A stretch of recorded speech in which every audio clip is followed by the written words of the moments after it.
everybody once again to our school committee meeting, and we apologize for the few moments delay. We were having a little bit of technical difficulties, and we wanted to make sure this would be recorded for everyone to be able to view either through our YouTube feed or after the fact.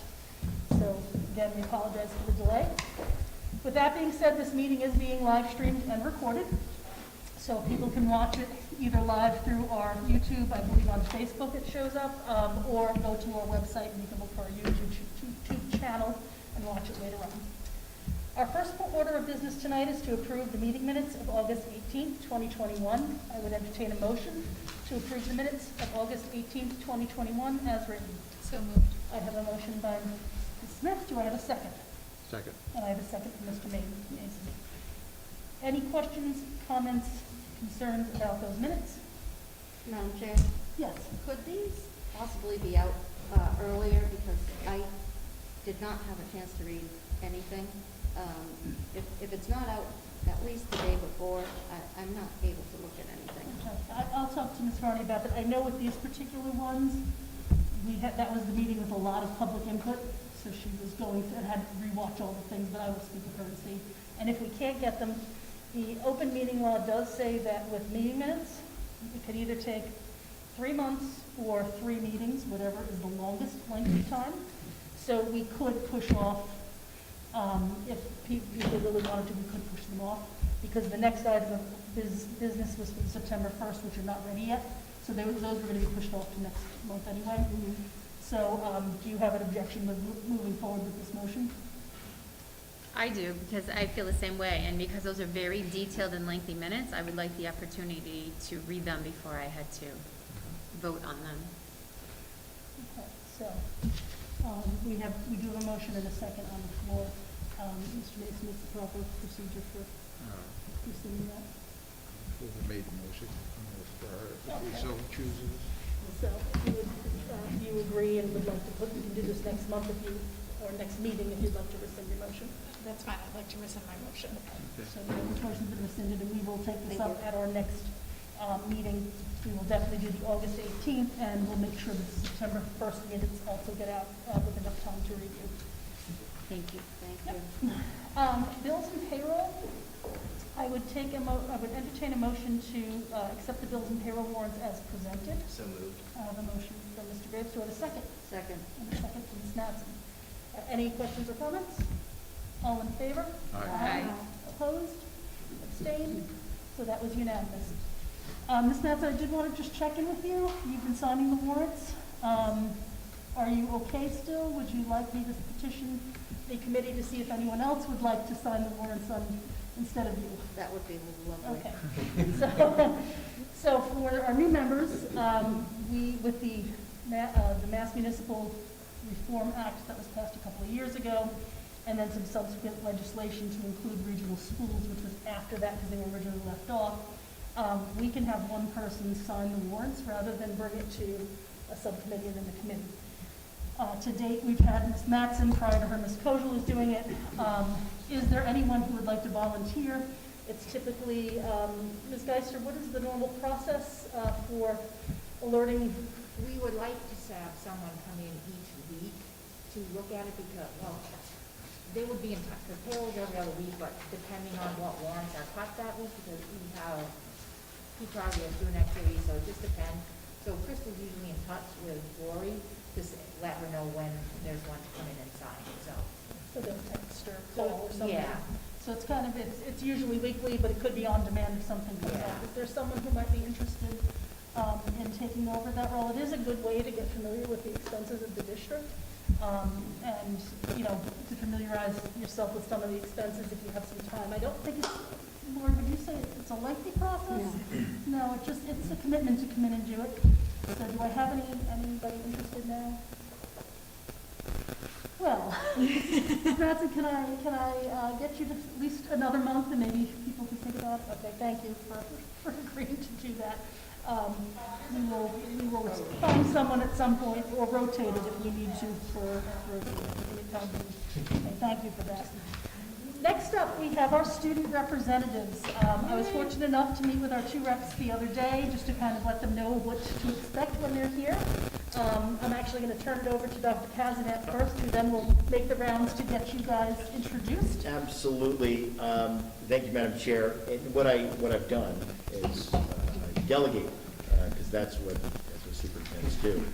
And I've conned Mr. Young to come in for a very few minutes. But this is actually a great thing, because we have a legacy of excellent student reps, and this year, I can tell you, is no different. And I know that Mr. Young is just busting to introduce them both, but knowing what I know of these two young ladies, they will add a lot to this discussion. They've actually added a lot to discussions in the past years, even before they were seniors and now, big shots. So if you don't mind, I yield to Mr. Young, Madam Chair. Great. Well, this is the best part of my day, frankly. And there's one challenge with masks is you cannot always see the smile, beneath the mask. And so I am just incredibly proud to introduce 11th grader Rachel Russo. Rachel is, and I was double checking this with her, and I said, what exactly, I was about to ask what aspects of performing arts, and Rachel basically said everything, every aspect of performing arts, right? I'm involved in, and is already working to get posters for the new Dungeons and Dragons Club out today. Is having me approve those right then and there on the spot. So I think she's shown early that she'll get things done, right?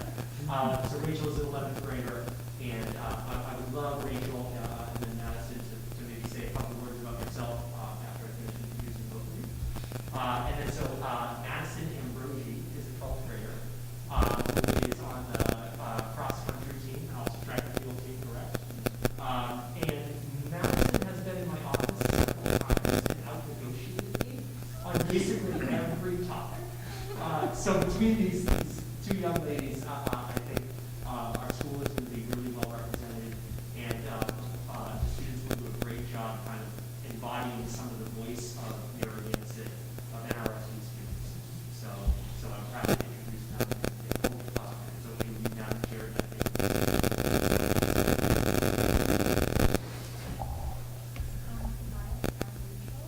I'm just going to ask you to speak up, because we've all been told that we don't speak loud enough, and you need to project. So if you wouldn't mind. Okay, I'm Rachel. I am the drum leader for the marching band, and I'm in many choirs. I usually try to do MTG and then outside of school, As Brian mentioned, I'm Maddie Ambrogi. I'm the senior class president, and I'm very excited to be here. Don't have nearly much to offer as Rachel here, but I promise I'm here for a reason. Thank you for having us. Welcome. On behalf of the committee, we've been looking forward to your appearance. We carry this as an agenda item, and of course, all summer, you're like, school's going to start soon, we'll have them soon. So we're very, very excited to have you at the table with us, and look forward to you contributing not only to letting us know what's going on at the school, but also to our discussions. We certainly understand as a committee that as students, you have academic and athletic and performing arts responsibilities, like your drum major role that you got to get back out there soon because you can practice in the evening. And we certainly want to respect your time, so that at any point when you need to leave, feel free to do so. Don't wait for a break or to get permission. If you need to leave, just kind of give a nod and head on out to do what you need to. If you've got lots of homework, the same thing. We would love for it to have you at the table the entire time, but we do understand that you have other priorities that you need to deal with. But I know we look forward to hearing from you. Do you have anything, any kind of report out? I know when I met with you, we kind of said we'll kind of work the first meeting. Is there anything else that you'd like to say or report on behalf of the student body? Like how's it being back in school? Being back in school has definitely been new, especially with being so remote last year. I think we're still becoming more acquainted with the idea of being back in school finally, so unfortunately nothing much to report from the student body quite yet, but I'm sure by the next meeting we'll have quite a bit more to say. I can speak on band because I know that we've had 2 new directors brought in, and I think they're both doing a pretty good job. Mr. R for the marching band has brought in like 3 different people to help with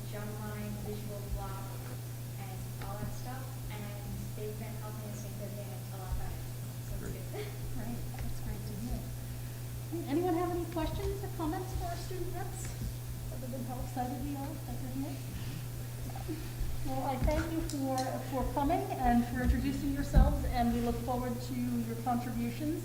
As I did mention when we met, we do meet the first and the third Wednesdays. We're happy if you report out on that third Wednesday. But if there's something that you want to report on the first Wednesday, we'll always look to you to ask if there is something, but don't feel like you have to put a report out at every single meeting, since normally it's a monthly accumulation of things. But I know there's so many great things that happen that maybe we'll get some timely event information and other things that are going on out there in the district. So welcome. Yes? So I just want to say, the mask bothers me, but I believe Maddie is on the diversity committee as well. Is that correct? Yep. Yes, so she's been great on that as well, and I look forward to her input on this committee as well. So she's been great working with us on that committee. Thank you very much. I really You're appreciate very it. welcome. Very welcome. Madam Chair, if I may, Rachel, I called you a senior, I'm sorry, but I'm a level 24 elf, so when you start, let me know, okay? Dungeons and Dragons, okay?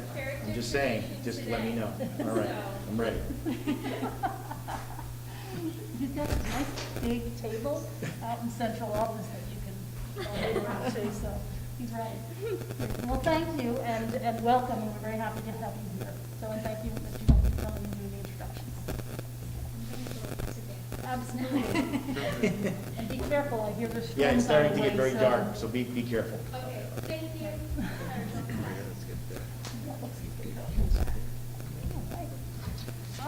Is there any public input for this evening? Is there anyone who'd like to speak? I don't see anybody here, so we'll move on. Next up is the NDEA, and I don't see our NDEA rep. I know there's a lot of things going on, so that's okay, and we'll probably get with them next time. Next up is our FY22 budget update.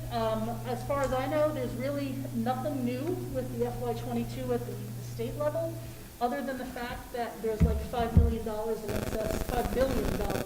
excess revenues from last year. And there's like $5 billion of unspent Esser or funds. Right. So, my question would be, how could we potentially access, especially the excess revenues? It's my understanding, and what I've seen when you read the appropriations bills, is that they will give those funds to people who request them, but you have to know to request them, and normally your senator has to go to bat. The school with the last excess, they got some athletic stuff done.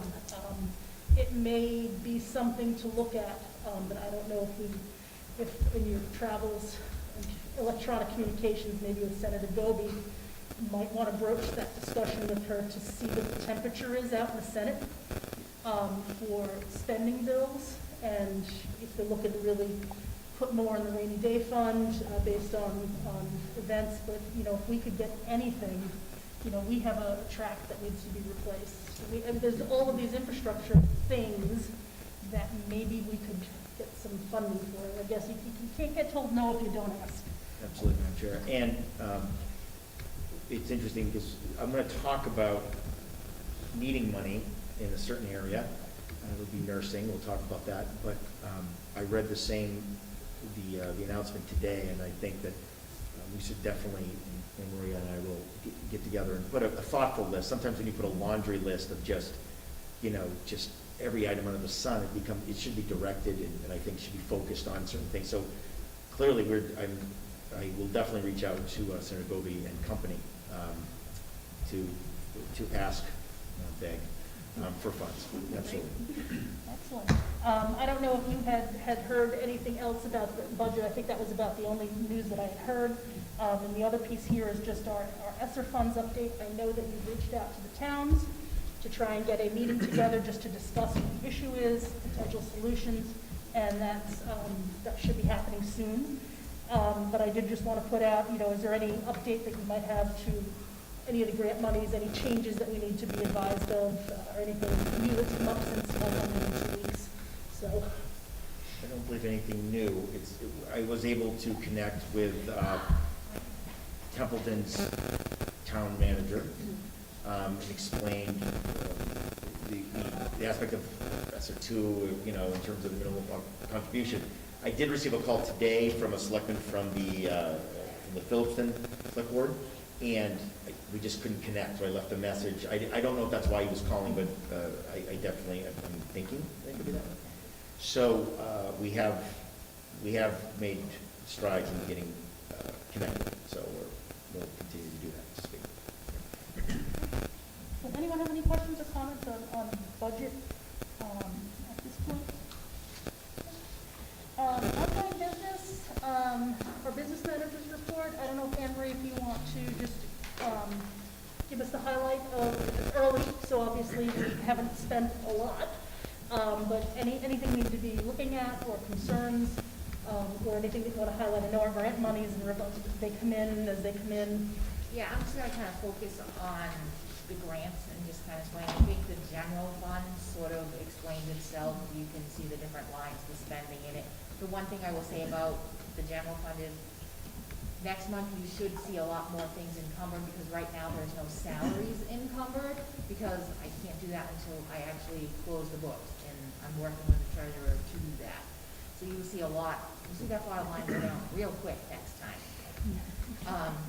What I wanted to just point out in the grants is I tried to separate them. It worked out pretty nice right this month's report, but there's a couple of grants from FY21, Title I in the SPED IDEA grant that rolled over from last year, but you can see it wasn't a big dollar amount, and we used that for the summer school this past year. And then to the right of that gray bar, this is all the like extra money we have right now. We had that $100,000 summer school grant, which paid for the program that we ran. And then, as you're well aware, we have Esser 2, Esser 3. Then there's these other two on the end. They are calling them it's ARP. I'm not quite sure what exactly it stands for without looking it up, but it's additional money towards the IDA framework of the special ed grants. So all 5 of those, just know that that is all extra money we're getting to spend this year towards all the different requirements that they come with. And then the second page is all of our regular, like, ongoing grants, the entitlements that we get each year with the dollar amounts. And you can see it's not big dollars, but we do rely on those monies heavily. Title I is what funds our, like, reading specialist over at the elementary school. And the 240 grant plays a big part in covering tuitions and a handful of paras for us. So those are the others. You may see more get added as the year goes on, because that's what happens. But this is all we have at the moment. I don't know if there's any questions on that before I go into revolving. I just have a quick question on the amount of the monies we're receiving this year compared to previous years. Are we seeing a decline? I know we have some additional grants that have happened that maybe are offsetting things, but like our Title I grant, did that amount go down from last year? It's actually up. Both Title I and the IDA grant, the 2 big ones, they're up, but they're not up a lot. They're just up a couple $1,000, but I'll take up in any way it comes. Better than down, so, yeah. Yeah. Yeah, because we had seen a trend where they kept It was pulling. going down Yeah. for a while, yes. And what about circuit breaker? Is that? Circuit breaker falls under revolving. Oh, revolving, I'm Yeah. sorry, so we'll pick that Yeah. next. Yeah. Anybody have any questions on grants? Okay. So on the revolving sheet, this is a list of all of the revolving accounts that we have that have money in them. You can see the balances July 1, and then I update as revenue comes in each month, and then the expenses. The 2 big ones, well, I guess there's a few. Circuit breaker is what funds, again, a big portion of our special ed tuitions, the ones for the out-of-district, usually it's the private schools. The 240 grant usually covers the collaborative piece. And that money comes in quarterly, about quarterly. It's not exact, but you're gonna always see, it's always gonna be in the red because it catches up all the time. School choice, again, that's another one that you're gonna see see a lot of activity in there because we spend so much money out of it for teachers, health insurance, and then the small things that have to do with professional development. And again, that comes in every month as well. Cafeteria is pretty good at the moment just because we haven't quite spent anything, but usually you see that one in the red as well. But last year with the free lunch, the reimbursement we got really helped us sort of break even with that account and give us a little bit of buffer. So that one, again, the reimbursements come in every month, so you may see that in the red depending on the timing of the meeting and stuff, but it does all filter in and catch up by the end of the year. And then the other big one is extended day, which we're happy to have back, and so that you're gonna start seeing a lot of activity in as well. Question on the electronic sign fund. I know that we're close, it's almost. Yeah. Are we going to maintain that to, a balance in there to like for repairs or anything that might be needed? What is the intent once that sign is up? Well, I don't know if there's going to be a balance. We have the quote, but there's incidentals that have happened that still have to come in with the, like electrical and no lumbar purchases and different things like that. So whatever the balance ends up being, I guess we'll talk about what's left and how much at that point. And then the only other one, the PMS donations, I think we probably need to have that discussion. Yes, I was gonna actually just bring that up and see Yeah, where you and, want to go. you know, we have a finance subcommittee meeting next week. Why don't we review this list and decide if there's any actions that we need to take or research to figure out terms of different accounts and how they were set up? That might be a good place for us to do that. Anyone have any questions on the revolving funds? And I know we're going to talk athletics later on, so we're going to kind of shelve that for the moment until we actually get to the athletic discussion. Anyone have any other general questions for Ms. Geister? Okay. All right. Thank you for those reports. Next up is our superintendent end-of-year assessment. So everyone at the table tonight has filled out their individual assessments, and I have consolidated, combined, and created an overall assessment for the end-of-cycle summative evaluation report for the superintendent. So I'm very pleased to report out that our superintendent has performed at a proficient level. And in several areas, independent ratings, there were some exceeded, so the overall rating will be proficient though. And I didn't want to read the document in its entirety, but I do want to really thank everyone for putting some real thought into the comments. Dr. Cazanet and I met yesterday to talk about goals in the upcoming two-year cycle and how this information can feed into it. So it's very helpful when we do the performance evaluation to give, here's what went really well, here's things that, went good, and here's some things that maybe they even went well, but we just want to keep getting better at them, so that when we go to put together our next set of goals that will ultimately approve for Dr. Cazanet, he has an idea of what we think he needs to work on.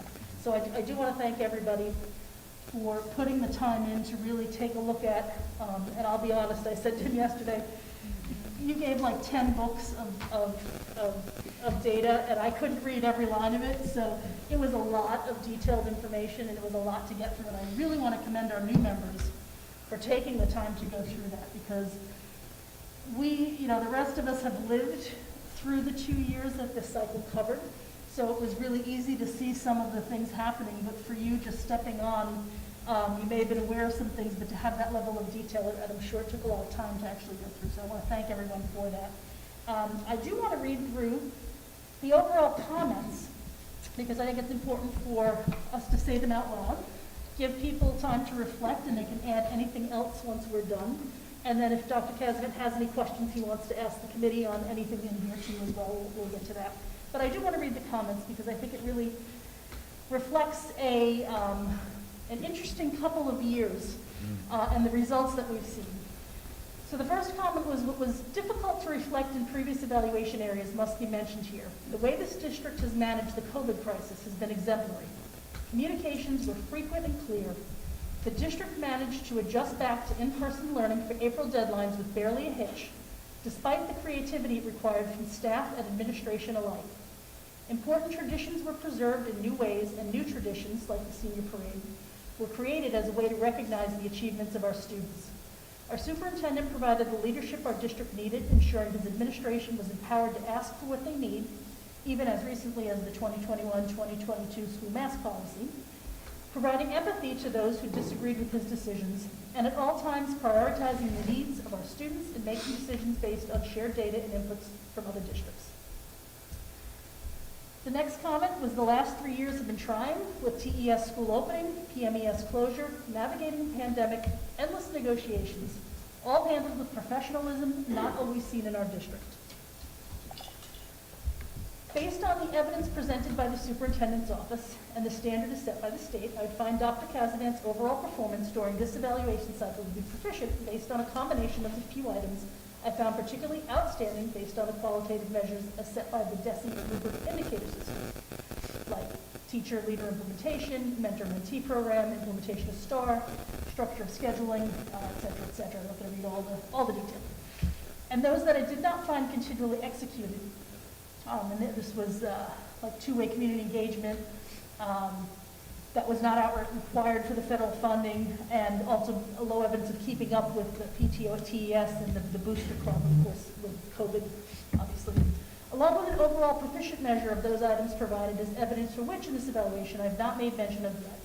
Staff meeting evidence, professional development, etc.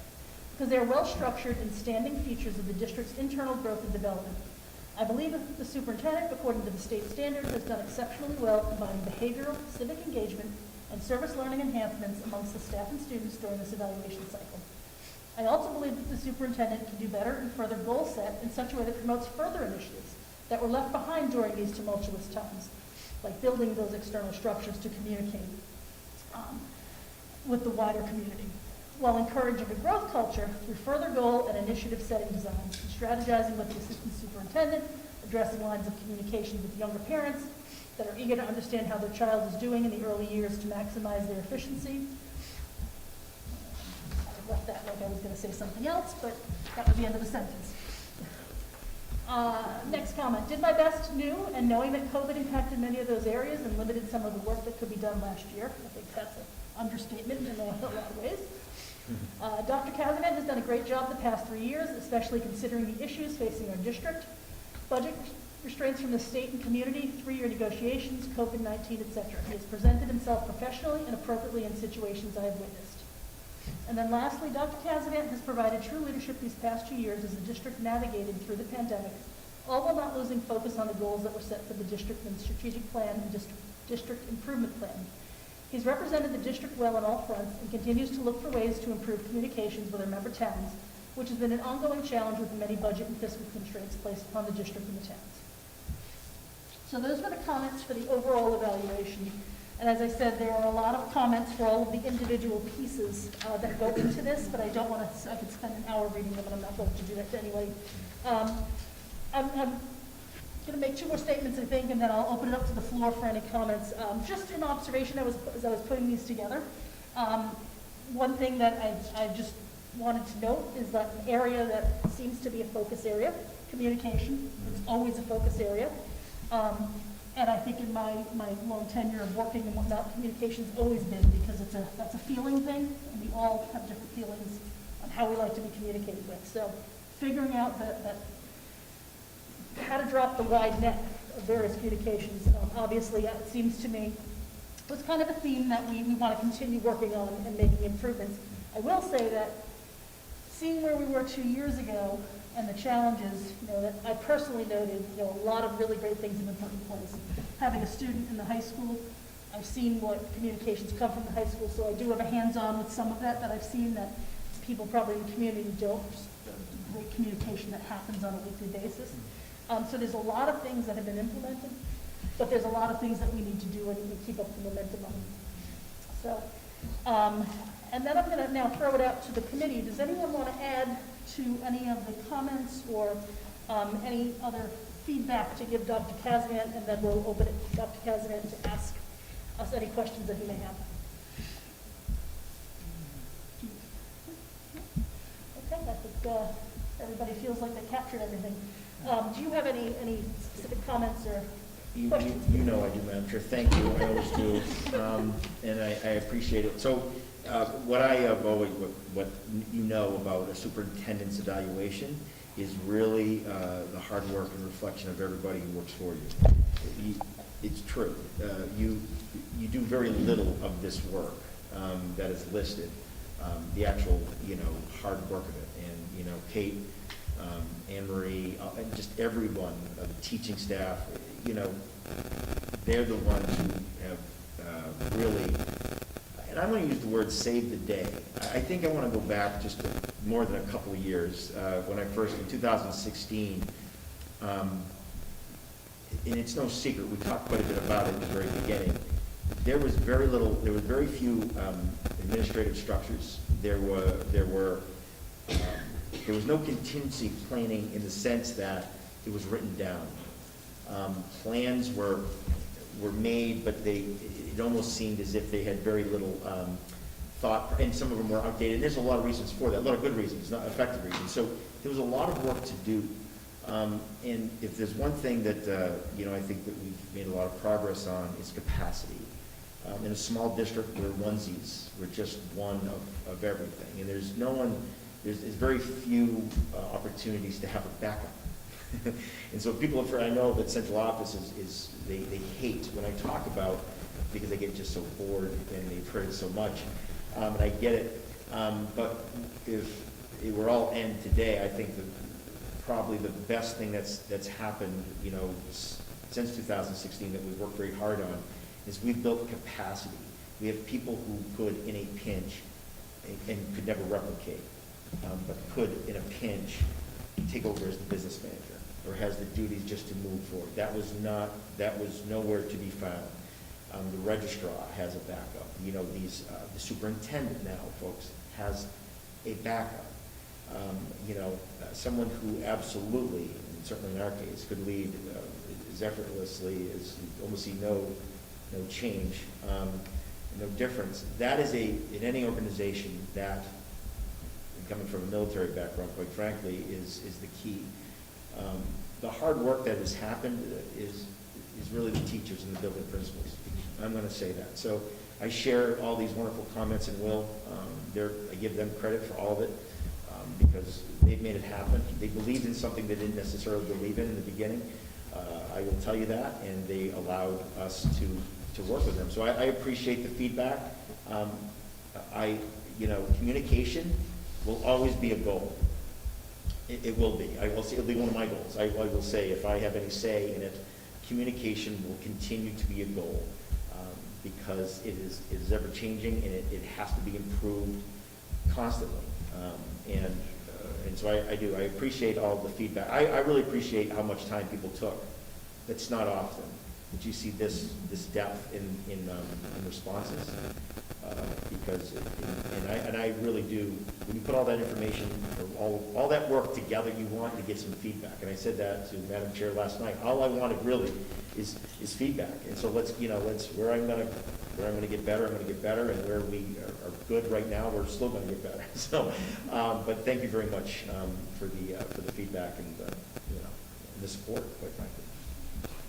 I just had one other comment because I meant to say this before I turned it over to you, that I think it's really important for the community and the district to understand that although we were in the midst of a pandemic, every time this committee asked for a strategic plan or a district improvement plan update, there was significant progress made. And that tells me two things. One, we had already started putting the correct systems into place for supports so that they were at the baseline needed to expand upon as the pandemic and all of the issues that surrounded it. And two, we hit the right mark in picking the right goals. Because so oftentimes with strategic plans specifically, because so many times people do them and they sit on a shelf, it is a living, breathing document. And I just want to commend yourself and the entire team. I know, Kate, you had a big hand in it as well as Emery, but the entire team that took the time to really look at what the district needed and understand all the parts that move beneath it to put into place the key people that we need. It's always a tough balance, and I know we're going to get into budget season soon, and we get asked, well, we need more teachers. Yep, but we also need more student supports. So where is that balance to find the right level of supports for the students so that they can perform and have the right amount of teachers to offer the classes or have the class sizes needed? And it is, what I've watched is this constant juggling that happens. And we identify something and we figure out a way to impact other things to maybe take some of the heat off of an area that was starting to burst at the seams. So I just really want to commend yourself and your team for being able to do that and do it through a pandemic when you had a state that wasn't always supportive with direction and often gave week to week varying instructions. So I just want to say that. I have a great team, not a good one. I have a great one. Credit goes to them, quite frankly. But thank you. Anyone have anything else to say? I swear I won't say anything else about it. Keep up the good work. Yes. Okay, well, thank you. And our next step will be the goal setting Yes. for next year. So in October, we will get a draft of the proposed goals that we will review, and then we'll be able to either kick them back if we have questions or want things tweaked, or if everything looks great, we'll approve them and move forward. So Yes, that'll Madam, be- yes, absolutely, Madam Chair, and just so you know that it'll follow the same process as we kind of wind down this district improvement plan, in a sense we are. We need to, of course, we're gonna come together again, see what is left, and then, of course, build on that. We think that's a good method, especially if it's tied to our goals, to move the district forward. They should all, you know how we feel about this. They should be in sync. The district goals should be in sync with my goals and everyone else's goals, and so we're going to start that process over again and see, what we need to improve on. But yes, we're starting. Yes, we're starting. Maybe not tomorrow. Yeah, but Friday. yes, exactly. All right, well, thank you, and then, as Mr. Mason said, keep up the great work, and it shows in the caliber of students we have moving through there, the caliber of teaching staff, administrative staff. It's great to see, and keep up the good fight for funding and everything that you do. So, thank you. All right, next is an update on the logo. I'm going to turn this over to Dr. Casavan. I know we tasked you with a whole bunch of different things a couple of meetings ago. One of them was to take a look at the logo / mascot and kind of try and figure out where do we go and how do we get there and what do you need from us. So, thank you. So, as we last, whether it was last meeting, the meeting before, we went through the history of how we became the Narragansett Warrior, the logo, and so we know that. And at this point, we talked quite a bit about it.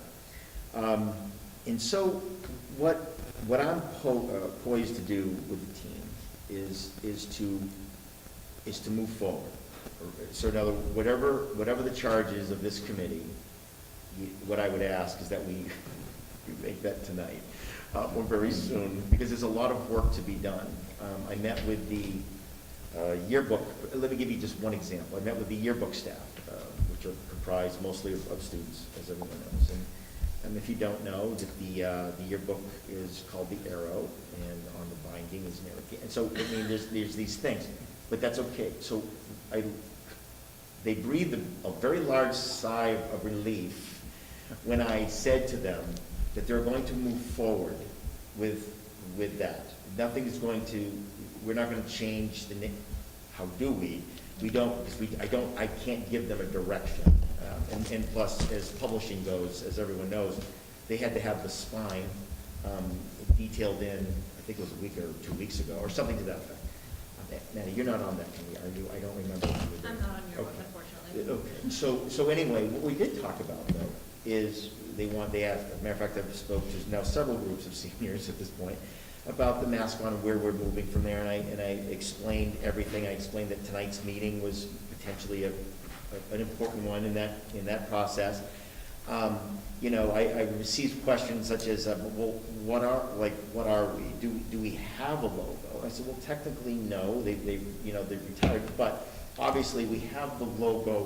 We're working methodically to replace it, etc. You know, I went through the uniforms. I'm giving you this basis because this is where the conversation comes. So I want to make sure that I set the stage. This isn't necessarily, although I've received some very angry, emails or questions or comments, etc., about the entire thing. It is without doubt and without question that one of the strongest comments or the questions that I've received, especially from our seniors and the community members, is, can we just stay the Warriors? I don't care if this is like, these are quotes. I don't care about the logo. It's a big thing. I just want to, Warrior means this to me, and I've always, I work amongst many Warriors. They are alums and alumnas from this district, and they take they bring a passion when they speak about this. That's not true. I've had very few people not understand that we need to change the logo.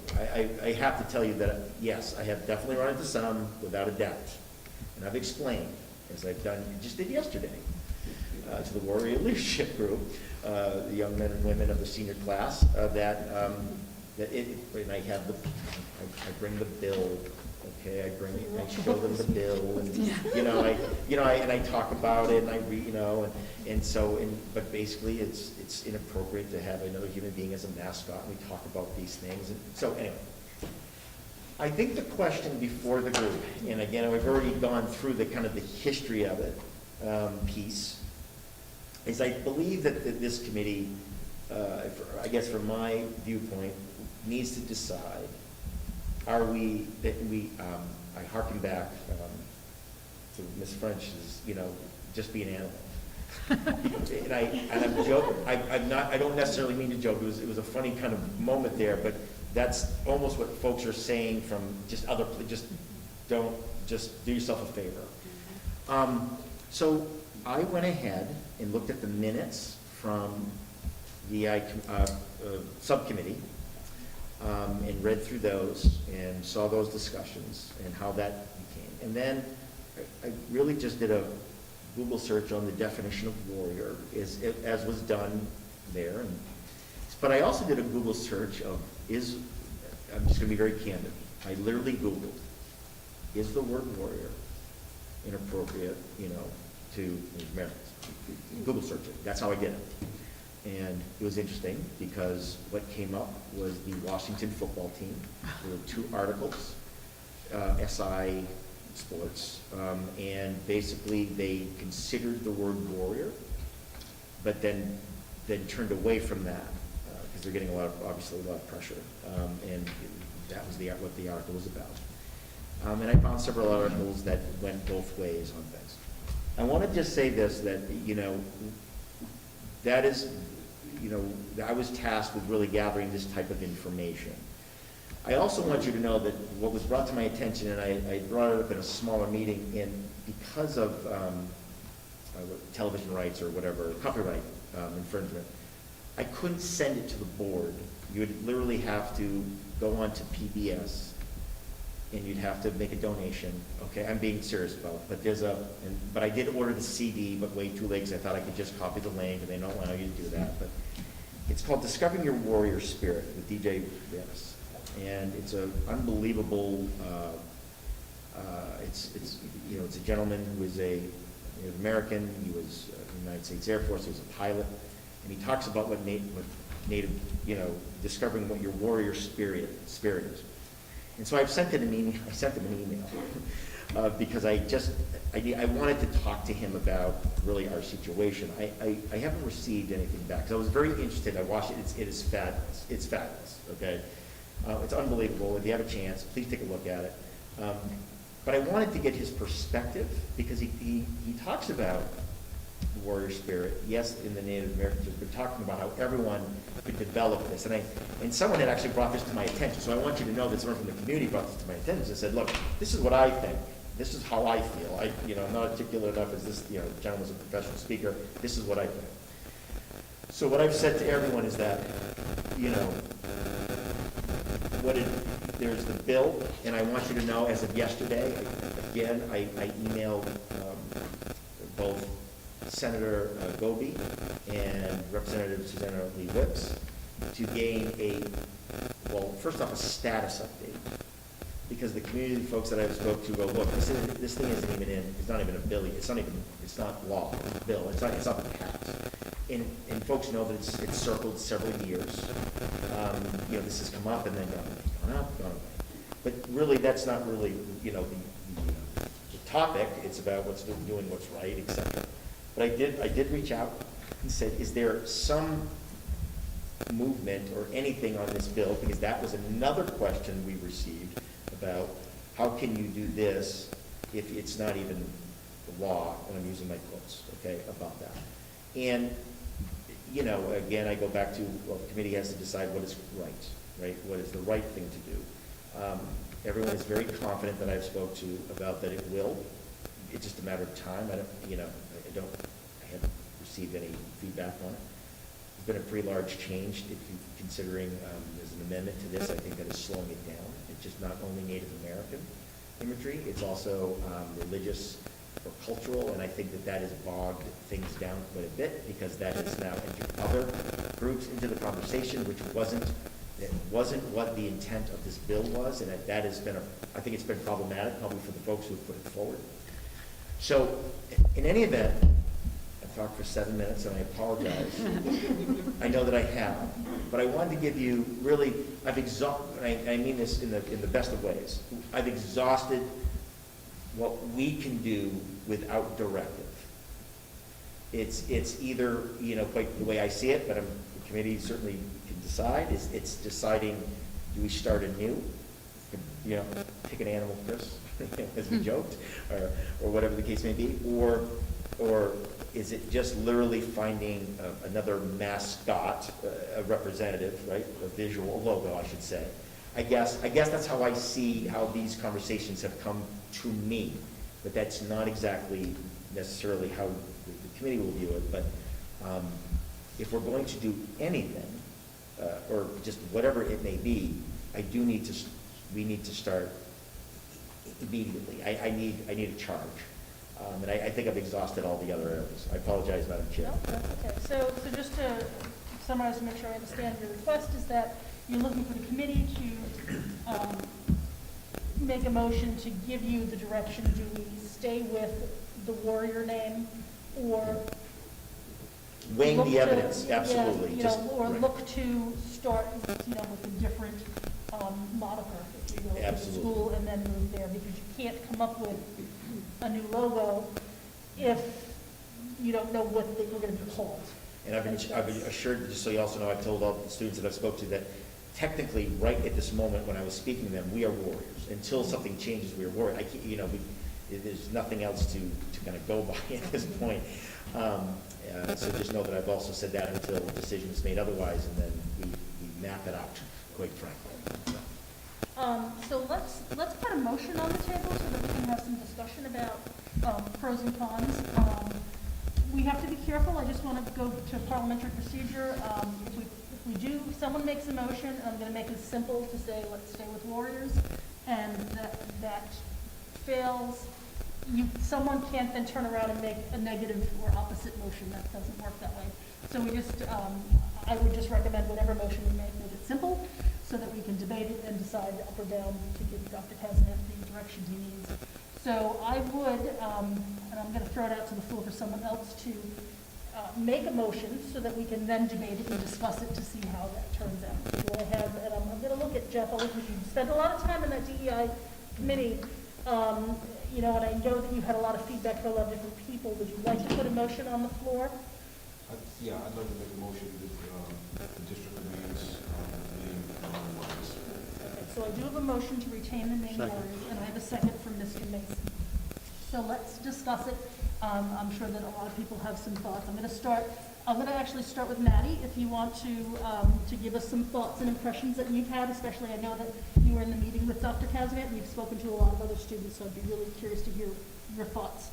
If you share with me, please. Absolutely, thank you. So I think first and foremost, it's very important to consider that I think at this point, a lot of the students, and myself included, we're kind of operating off of the definition of a warrior just as is on the back of the t-shirt hanging in Mr. Gagman's room, someone who is well experienced in battle.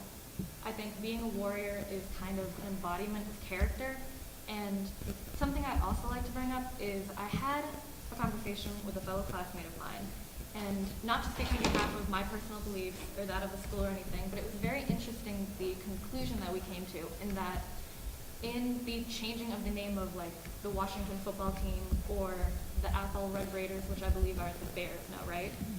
I mean, the point of this is to maintain diversity, exclusivity, you know, to be politically correct.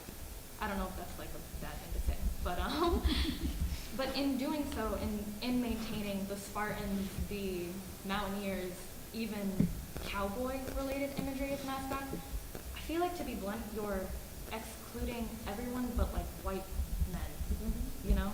So I feel like that becomes problematic in and of itself, and I understand this is a very touchy subject, but so far, and I've had quite a few conversations with people among, you know, peers in athletic groups or peers in, you know, band or theater, no one really has an opposition to being a warrior. We're just kind of confused where we stand right now. Like, are we the turbines? Are we still, you know, I mean, it's floating around, but, so that's my input. It was just a definitely an alternative point of view, but definitely something to consider. I'm gonna come this way, if that's okay, Absolutely. just to keep it a little, give everyone a chance to speak. Justice? All right, so I'll just go just to make it clear for the community. I know that there's been a lot of questions as to whether or not that we can do anything like this or not, and I want to make very clear that in the general laws, we're talking about Part A of Section 16 of Chapter 71, and I'm going to quote this so that way everyone we're on the same playing field here.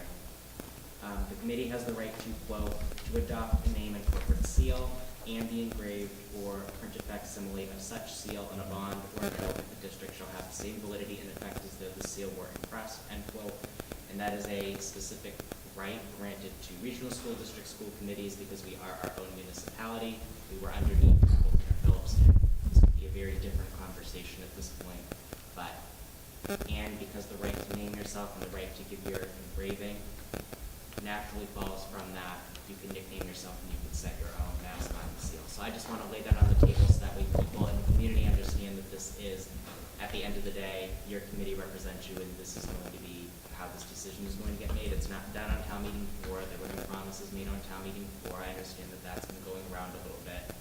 There's been a lot of conversations that I've had with different residents, and I just want to make very clear, I understand your frustrations, that this is a very, you know, in-depth decision given how the community feels and wants to maintain, because what we're really talking about is the identity of the district. We're talking about what are we? What is this district? Who are we? What do we want to be? What do we want to do? And I think we need to really consider, with the history of it, how we feel about it. I did not graduate from here, but I was here until 10th grade. I think that's very well established in the community, Vale. I personally, you know, I've waffled back and forth with, you know, what do you do about the mascot situation, because I understand the political overtones that are currently in. However, I am not one for political correctness, so I'm in the minority in disagreeing with them. But what I will say is for many reasons, including because of the pop culture of the term the Warriors, I feel like it's something to be proud of. I think it's something to be proud of across, you know, gender spectrums, across, you know, young and old. I think it's something that is timeless. I think it's a term that's more timeless. I think it's a nickname that's timeless, and I think it helps keep our continuity as we navigate this situation forward. Whatever other parts we have to discuss on this that we find acceptable or not. But that is my opinion on the motion on the floor and laying on the table so that the community understands what is going on right now. And I yield back to the chair. Ms. Mattson, do you have any we've been discussing it. As far as a logo goes, my first thought was just either NW, like Narragansett Warriors, or just a W, or, you know, something like that. Just get rid of that character altogether and just use letters. That was my first thought. It might be the easiest. Other than that, I wouldn't be opposed to changing the mascot, you know, making some type of an animal a warrior, but I don't know what that animal would be. I was trying to think of some type of an animal that would, like, start with an N, like the Narragansett Narwhals or something. Narwhals and warriors, But something that would, you know, something that would kind of just flow nicely, but, you know, it didn't really, so, I couldn't think of anything. Okay. French? Yeah, I mean, I think it's kind of, I'm comfortable with continuing the warrior. I mean, I think that is our identity, that we are warriors, you know? I think if we can be warriors, we should be warriors as long as we can. And then I think it's just then, are we then looking for a new logo or a new mascot to go with our identity? Again, the name is more important than the imagery, and warriors, since the beginning, it's what we've been, that's what we aim to be.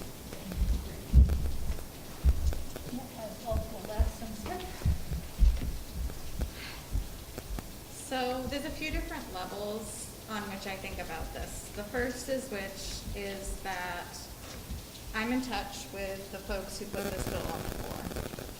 Warriors is specifically one of the names that they would like to see retired.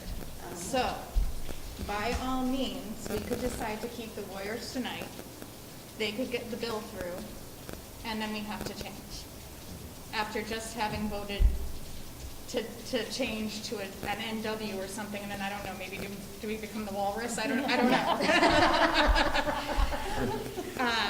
So from just purely a long-term perspective, from thinking about making smart decisions when it comes to our budgets, choosing the Warriors again sincerely concerns me from that perspective. Yeah. We don't have endless budget. We really can't afford to make a change now and then a change again later. The second layer of this for me is that I'm also in touch with the tribal members in our town, and I want to be careful that I definitely indicate tribal members, not people who consider themselves to be ancestors of tribes, but actual card-carrying members who have for years wanted to see the district retire Warriors. They attended these schools, their children attended these schools, their grandchildren attended these schools, attend in some cases. And they shared with me some of the bullying that their kids experienced in this school district related to their Native American identity. And so for them, it is very important that not only do we get rid of the imagery, but also the name, because they're not sure we could ever successfully divorce who we have been as Native American warriors, so to speak, and who we would be as warriors going forward after that. So they'd like to see a clean break, and I completely understand, appreciate, and respect that. And I will tell you that even, I'm going to miss her name because I'm terrible with names, but there was an American Indian woman, Rita Anderson, I think is her name, and she is directly working with the Mohawk Trail School to get rid of their warrior mascot. So that's very much an active effort, is to retire warriors. And lastly, I have sat in, listened to, and been in many meetings hearing how this imagery and the names have impacted Native people. And so to me, it's not being politically correct.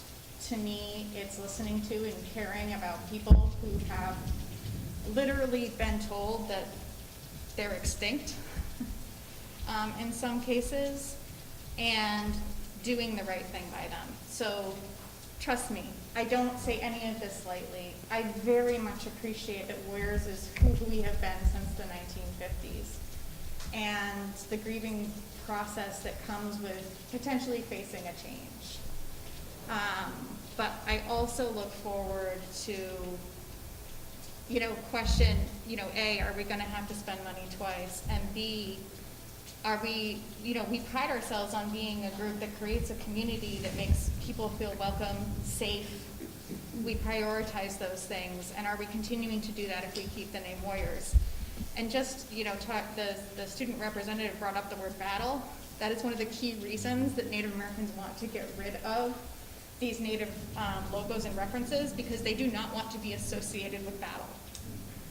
That is not all of who they are, and so they don't like these continuing images of them as bloodthirsty savages, so to speak. They see that as extremely negative. So that statement, I get it. I get why that was in the back of the t-shirt. It's very common. It's why these Native American logos and names were originally chosen, is for that power in battle, going to battle on the field, so to speak. But those are some of the things that they see as most offensive, actually. So, can we continue to say that we're the Narragansett Warriors? Because right now we are still the Narragansett, which is a tribal name that we do not have permission to hold, and still be the Warriors, and still be saying that we're honoring diversity and creating an environment of equity and inclusion. So I just a question, you say we don't have the right to use the name Narragansett? Not according to the tribe.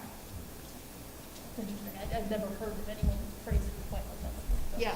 Can I just interject on one sentence? Yes, of course. So before we were Templeton, we were actually Narragansett 6. We were. Yes. And that name directly comes from the name that was given to the land plots that were taken from the Native Americans that inhabited the area and were killed in the battles. So it's not a positive association at all. And there are several Native historians who I've also spoken to in the area who have detailed out that a lot of the history, and I think Dr. Kasman spoke to this, I don't know if it's the last meeting or the meeting before, I'm forgetting, but the history that we associate with this area, like the Narragansetts were never here. Then why are you saying that they were some of the plots were of theirs? So the wars that were fought at that time were fought against the Narragansetts, but the Narragansetts were never physically here. And I fortunately don't have my computer with all of my notes on it. I don't know if you have them, because I shared them with you, but the Narragansett tribe is located in Rhode Island. It has never been here in Massachusetts. It's just that the King Philip Wars were against the Narragansett, and people who fought in those wars were given land taken from Native Americans as a reward for fighting in those wars. Yeah, I think this is valuable discussion. I think we probably need to have more of it and maybe a history lesson for this. And let's take that up, because we could spend a lot of time going over this. But is there anything else you wanted to add? I'm the end. All right, Ms. Marks? I have to say that I do appreciate your passion. She is passionate about this. She is. But again, I have to go back and say that the Warrior Nation is our identity. I mean, it is what we have built our school pride on. I do think, I've said it before, I think that anything can be offensive in our culture. I do get that. I think that we are making accommodations by, removing the imagery, and retaining the name. We are making that steps. I understand that, something could be changed later, but again, I think the history to the school, the history to this district, the history to our students, which we heard about, is very important to this school, as well as to the community. As Chris said before, the warrior name, the symbol of, strength and courage and respect and pride. And I think those are some of the things that, we're looking to retain in this. I'll leave it there. Madam Chair, can I just also point out, I didn't read this, but I think people have bumped up against this on a few comments, is that I want to read section 98A as part of the bill that is being, decided or discussed, is that the Board of Elementary and Secondary Education shall promulgate regulations to ensure that no public school uses an athletic team name, logo, or mascot which names refers to, represents, or is associated with Native Americans. Includes aspects of Native American culture, specific Native American tribes, or which denigrates any racial, ethnic, gender, or religious group. The group shall establish a date. So ultimately, I just want to make sure I read what is here now. I don't know if it'll change. I don't. But I wanted to make sure that I said that because there were some folks talking about the bill. I'm just reading what section would apply if passed. I just want to add, because then I want to go back around to see if anyone wants to speak again, that I certainly am very sensitive to the budgetary impact of making the decision. But on the flip side, I am a warrior, and I will always be a warrior, and it has nothing to do with the mascot or the imagery associated with that. It has to do with many more things for me personally. Again, these are feelings, my feelings, because they're mine, they've grown to myself, but others may have different feelings and opinions, and that's fair. But that's how I look at it. So, and hearing our student reps speak and having discussions with other students, that is how they identify it. But I certainly see the other side of the argument too, and the sensitivity around it. So it's a very difficult decision to make because if we choose to stay with it, and then that bill passes, and that's on the list of no-nos. Right now, we'll be looking to become the walruses or the whatever the W could be, right? If we go something generic, or redesign something again. I mean, I have to. Again, we're talking about another unfunded mandate that may come down at us, and there's been a commitment, and I laugh at that the word commitment, because they're not supposed to do unfunded mandates anymore. So if this is going to pass and the Board of Ed is going to come up with those regulations and ways we're supposed to do something, there should be some funding around that. Now, will that come to fruition? My gut says no, but again, I can maintain hope and be pessimistically optimistic, maybe is a good way to say it when it comes to that. So I hear both sides of the argument, and I am very sensitive to the budget piece of it, because we don't have money to throw away. If we go and change the gym floor, that's an expensive proposition, and we can't be doing that again in another few years. So just things to think about. I'm going to go back to Mr. Graves if you wanted to add anything else after hearing some of the comments. No, I just wanted to say that I respect everybody's input. I want to make very clear that I understand why the proponents of this bill put this in the floor of the legislator. I'm not going to pretend that I can't conceptualize why we have a very, I'm not going to call it a checkered pass, I'm going to call it a really brutal past with the native populations that have inhabited most North America in general, but also in Central America. We've had a horrible, if we're not talking about how we went to war with them, we're talking about how we basically tried to commit genocide with them. I mean, it's not a good situation. But especially with these situations when it comes to, the naming and the stereotyping, I don't see how changing words fix that. I understand it's a problem. And no offense, I was a child not too long ago. Children bully each other with anything. And if there is any scent of anything, they will go for it. And I don't say that lightly. I say that to say, no matter what we choose, unfortunately, there's going to still be children who walk through the doors of this building who will find a way to,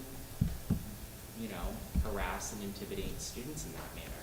it's not appropriate, and we need, we have policies to condemn that for the purpose of those specific instances. But I don't think name changing fixes the issue. And listen, as I've said, I'm not totally detached from the issue because, I have on my entire father's side of the family, they're all the warriors. They're, my father, my aunts, everybody. And like I said, this is really, what is the soul of this district? What is the identity? How are we going to keep that fruitful unto what we are? And I did think about, the question that Ms. Hughes had brought up about the gym floors. I was like, how expensive is this going to start to get? Because it's another whole other element to this if we start changing mascots and logos. I'd almost wish to just see them, we make preparations for when we can make those moves, but just to see when they pass it, because they were very ambitious on the bill that's currently, it hasn't even had a hearing set in the Senate Ways and Means Committee. And as far as I know, I checked last night and I didn't see anything, but we've been talking about this, and I think the first person who brought it up, and I went through the meeting minutes, I think was Mrs. Colville back in like 2016 or 2017. I don't remember if it was a subcommittee meeting or if it was a comment on the floor of the full committee.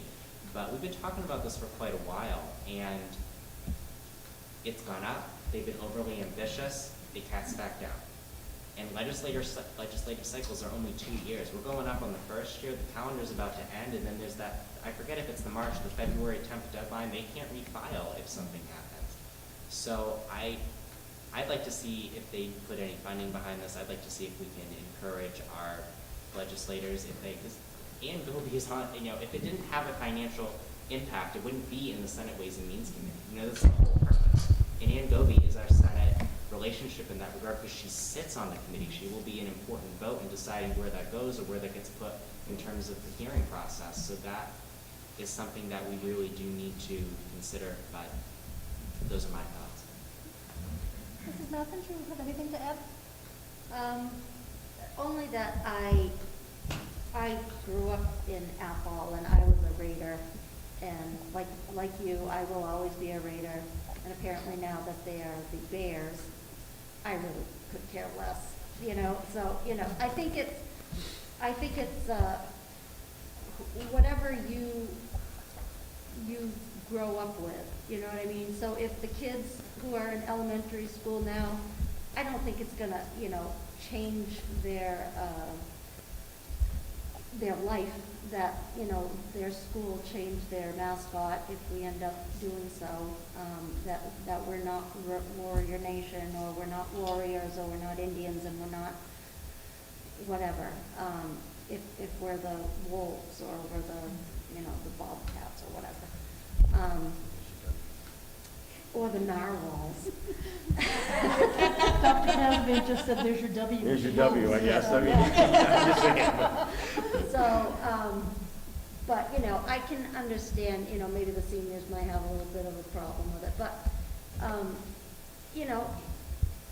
the alumni, they are warriors, and they will always be warriors, just like I will always be a Raider. And, it's not going to hurt me any. They've already changed over to Bears. I don't care. I don't know why everybody's in such up in arms about this. If it's hurting a population of people, I don't know why everybody is going to have a problem with it. It's hurting a population of people. If we had a mascot that was a black person, say we were, I don't know, the slaves, obviously we would want to change that. You know what I mean? So I don't understand why it's such a hard thing to want to change being a warrior or an Indian. So I guess that's kind of where I'm after listening to Ms. Smith. I'm just going to ask the audience just to hold off. Let's go around one more time, and then I will take some input, because I think it's important that we start to hear. We've got some community members out there. So, Ms. French, do you have anything else to add? No, I think we've said a lot. Okay. Anything that you want to bring up? If we're concerned about the you know, the cost of this stuff, I would say just wait until the legislature comes up with what they're gonna come up with, and we just keep the status quo. We got rid of the image, which I think was, you know, the big part of it, and just wait and see what comes out of the State House.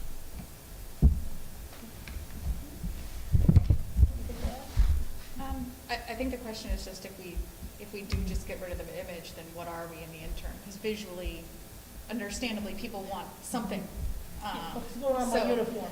Yeah, what's going on my uniform, exactly. So, I mean, you know, I've said, I think, what, I needed to say, and, I definitely appreciate where everybody's coming from. I was a guardian. Like, I absolutely get that, heartfelt attachment to who you were. I also think those banners will continue to hang on the wall. All those important sports achievements and academic achievements will all still be there, and they're, nobody's trying to erase history.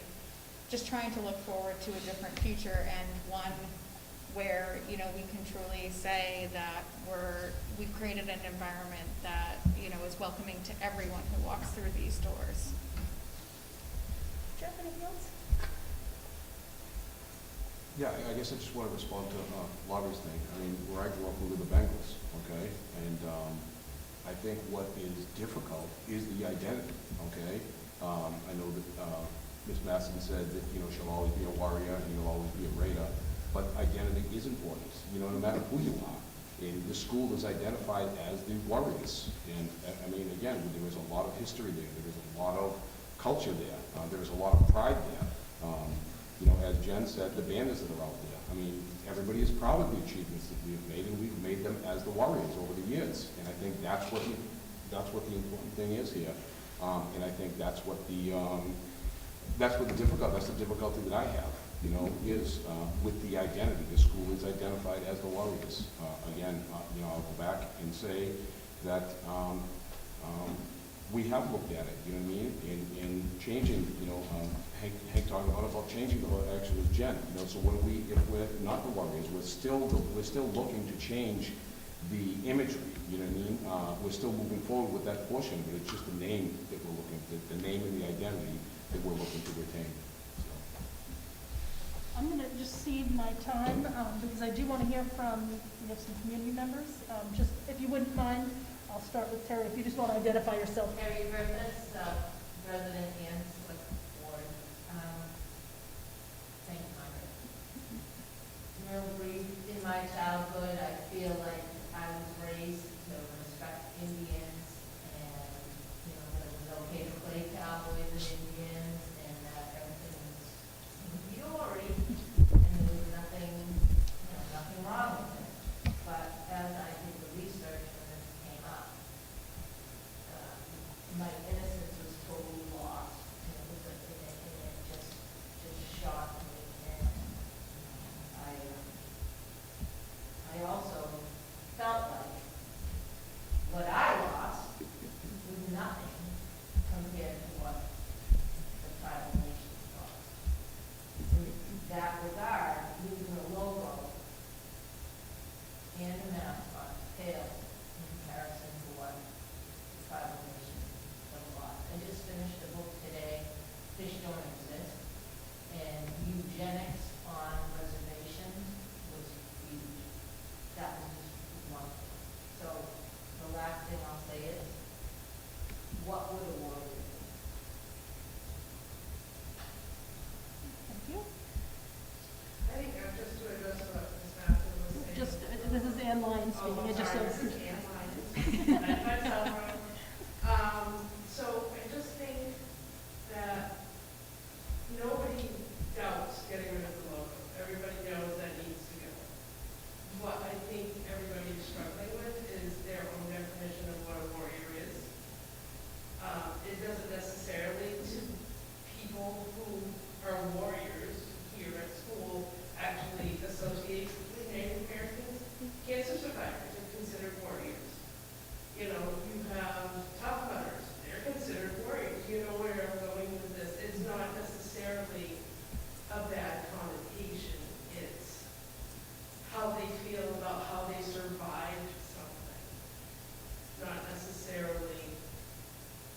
very quickly, you're entirely correct. Warrior has many different connotations. For Native Americans specifically, it is something that is earned through very specific acts, ceremonies, etc. And especially where we're the Narragansett warriors, we really can't divorce those two things. And so to be a warrior in the Native culture requires great acts of bravery, sacrifice, etc.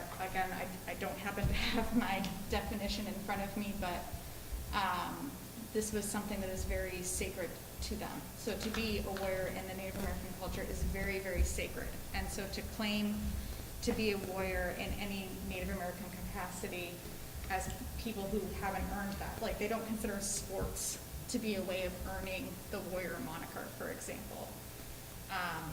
So just, I agree with you. Also, you have to look at the nuances of warrior, because I agree there are spaces where it's used for our own troops, for example. They're referred to as warriors, and I would never, say that that's not appropriate. It's the use of it in a school as a mascot that is specifically considered inappropriate.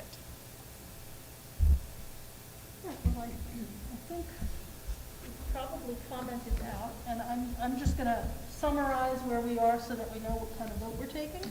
But first, I just want to thank everybody for their input, because I've certainly had a lot of things to consider through the discussion, so I want to thank everybody for providing some thoughts and feedback on that.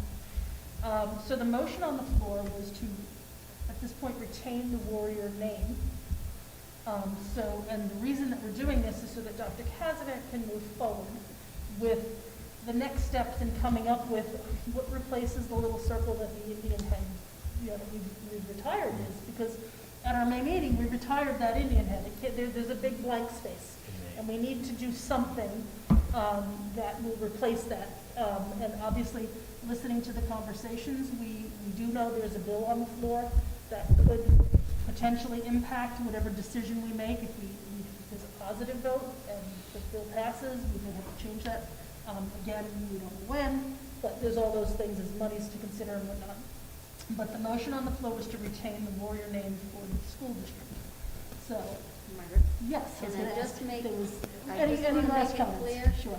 that we don't know for sure if the word warrior is going to be something that they want taken out, correct? Right, according to that's been presented as a possibility, but the bill hasn't even passed yet, and once the bill gets passed, then the Board of Elementary and Secondary Education has to come up and write up the regulations around it. So who knows what interpretation will be. It could be on or it may not.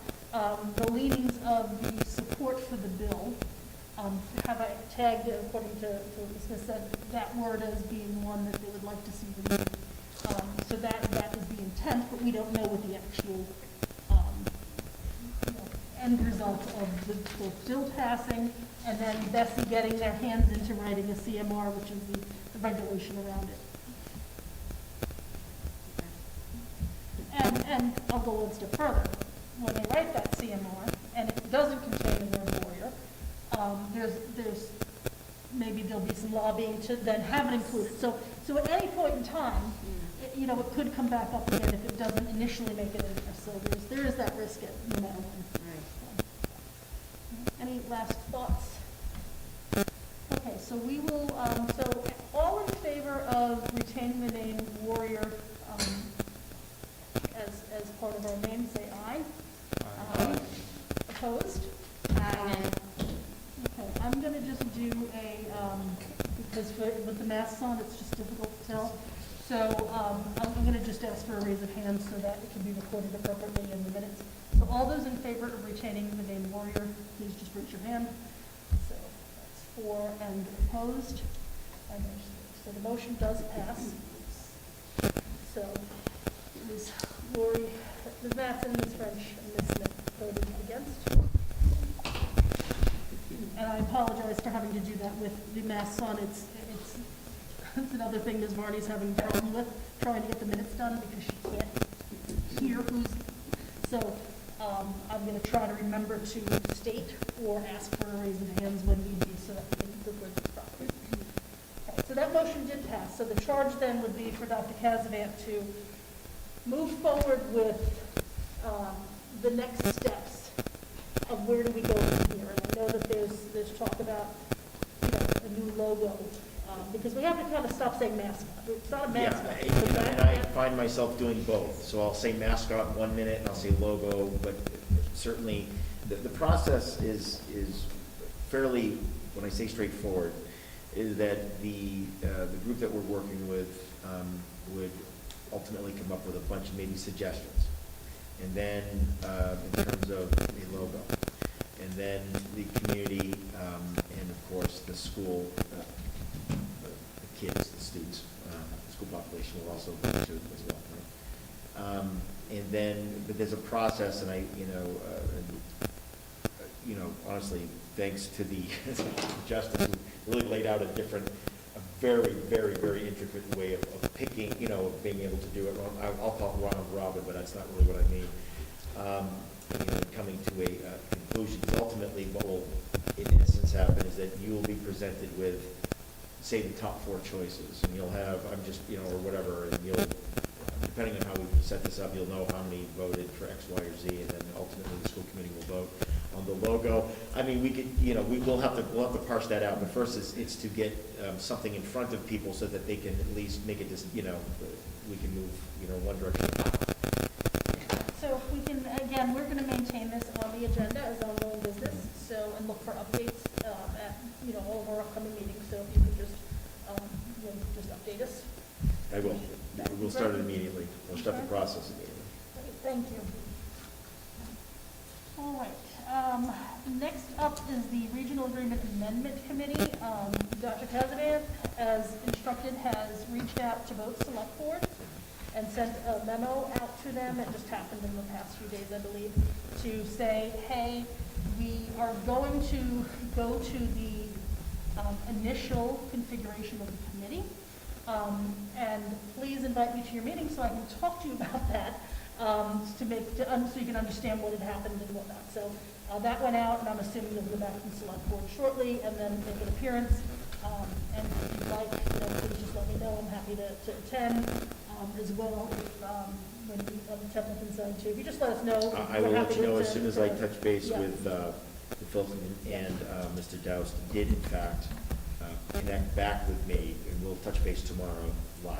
We'll speak Excellent. tomorrow. Okay. School committee vacancy update. So we have a posting that is, I think it's just about out of draft status. Ms. Varney is not here this week, so once she comes back on Monday.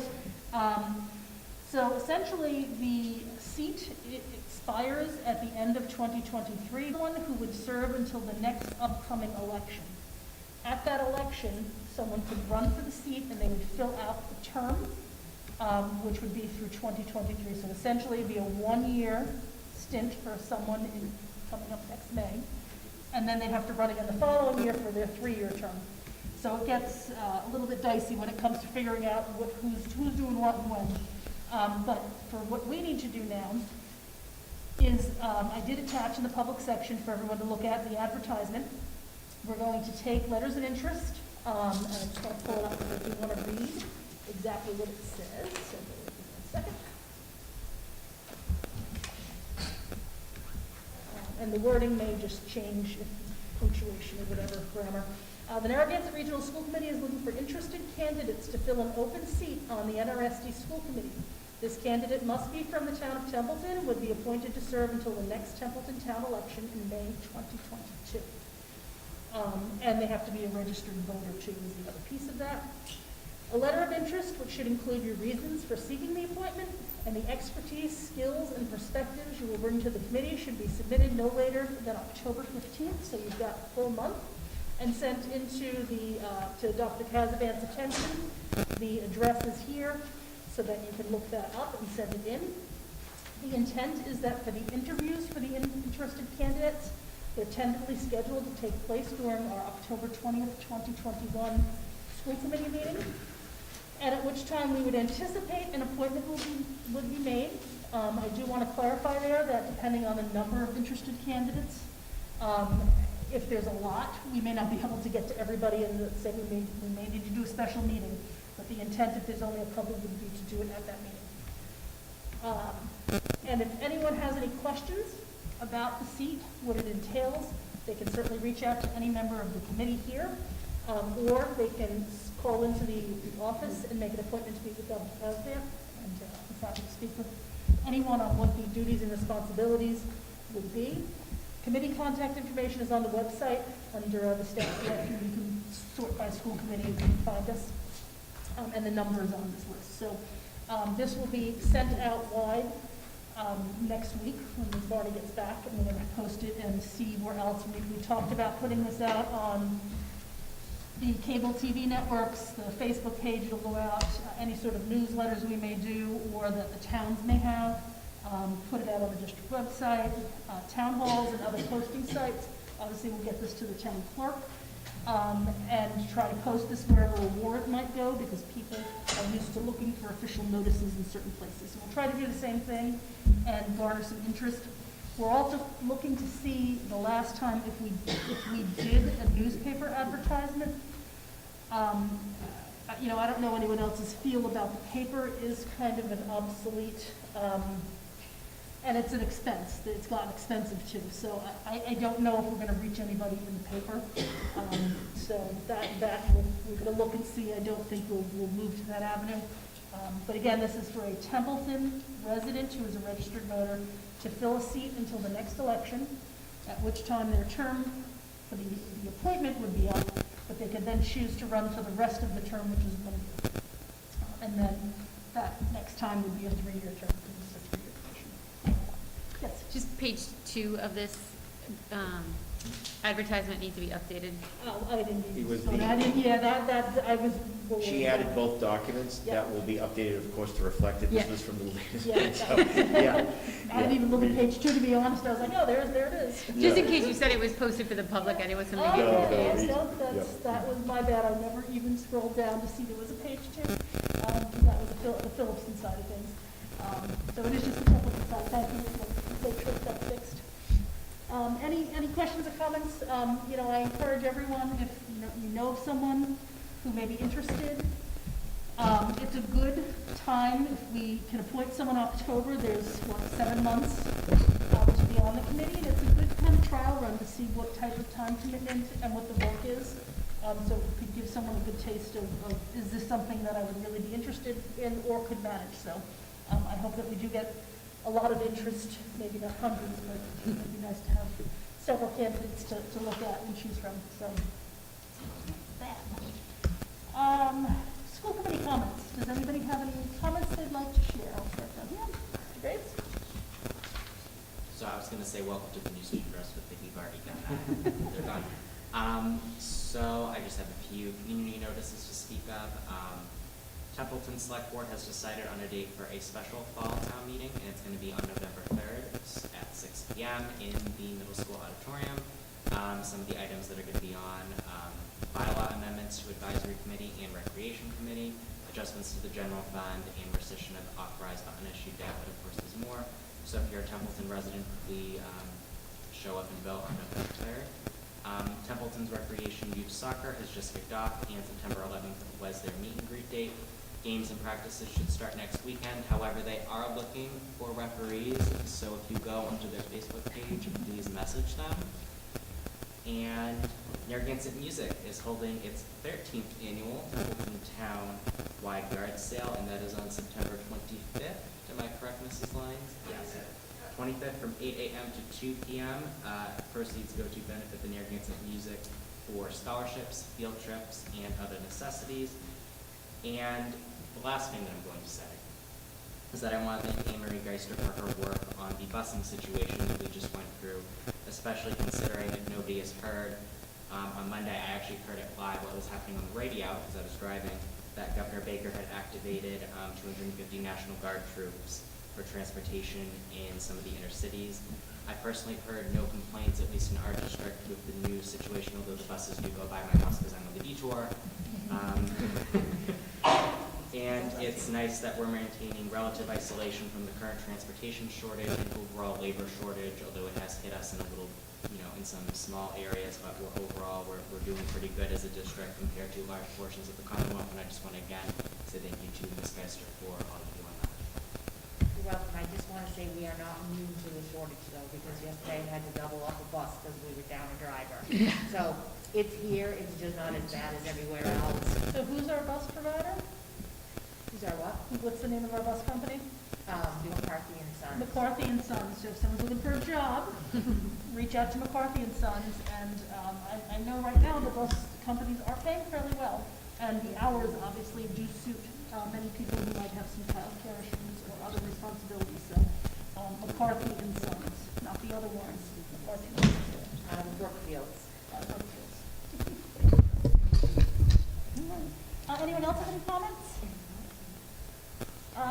I do, Ms. Lyons, the townwide yard sale sign-up, is it still going on? Yeah, actually, there will be somebody underneath the awning of the middle school on Saturday, the 18th, so if you want a sign, you want to get put on the map, you can go there. It's $25. You get a refund of $5 when you return the sign, and all proceeds go to our music. Thank you. So anyone looking to get rid of things that you've accumulated and started cleaning from your closets while we were all quarantined, this is the perfect opportunity. So thank you for that. I just want to give a plug for our sports programs. The first varsity football game will be on Friday, and I encourage everyone to come out. We'll get to see our first Pirates of the Caribbean marching band performance, and we'll have our first varsity game. We had a scheduled game on Friday.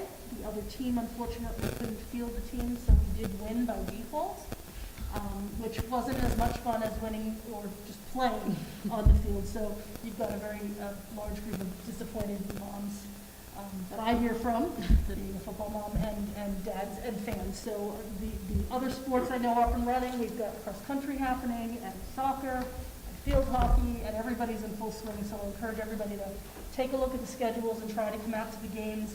Do it soon because it's going to get cold soon, and it's not as much fun to be outside. And I think it's cold. I'm not looking forward to Thanksgiving. So our JV football team, they had their first game yesterday. So that was fun to see the boys finally get on the field. I've seen snippets of some of the other games, so please take a look at the athletic schedules. I did want to ask one question about, speaking of sports, I know we're looking to do intramurals at the middle school. Has that started yet, or is it in process? I'm just curious. It's in the process. I do not know what stage, but I know that they were hosted, right. We know that we'll have definitely a lot of interest. We know, so we're just, I believe, I don't know if anyone is, I'm sure certainly someone has applied to do it. I don't know the status of that right now. I'll check on that. Yeah, great. Just because I know that was a topic of discussion that we've had in the past.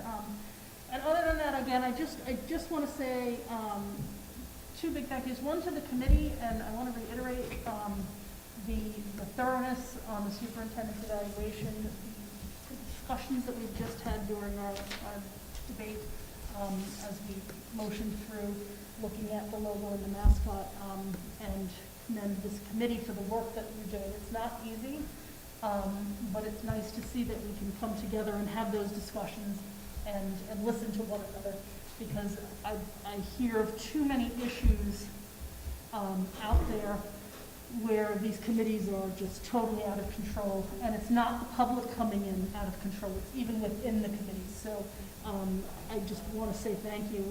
We've really been blessed over my tenure of 7+ years on this committee to always have very respectful and professional discussions. So I just want to comment on that because I don't think I've ever really said that out loud. But also I wanted to send my thanks out once again to Dr. Kazavat and his team and the administrative staff and the teachers and the paras and the cafeteria workers and the custodians and everybody who has taken us through these first few weeks of school.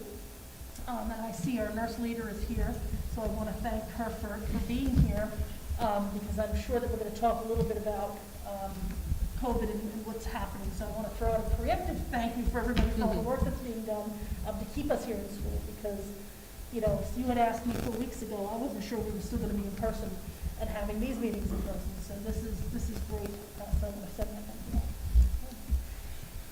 Anyway, that's all I have to say. We have no surplus items. We have no items that came up within 48 hours. So I'm going to turn the floor over to Dr. Kazadan for his superintendent report. I know we'll talk a little bit about athletics. We'll talk about COVID and nursing and some other things. So Absolutely. it is your floor.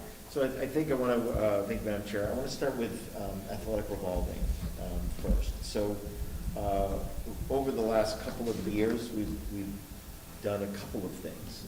Last year, I'll start with last year first. We certainly did not take any user fees because we had no idea if the season was even going to run, and it was certainly truncated. The year before that,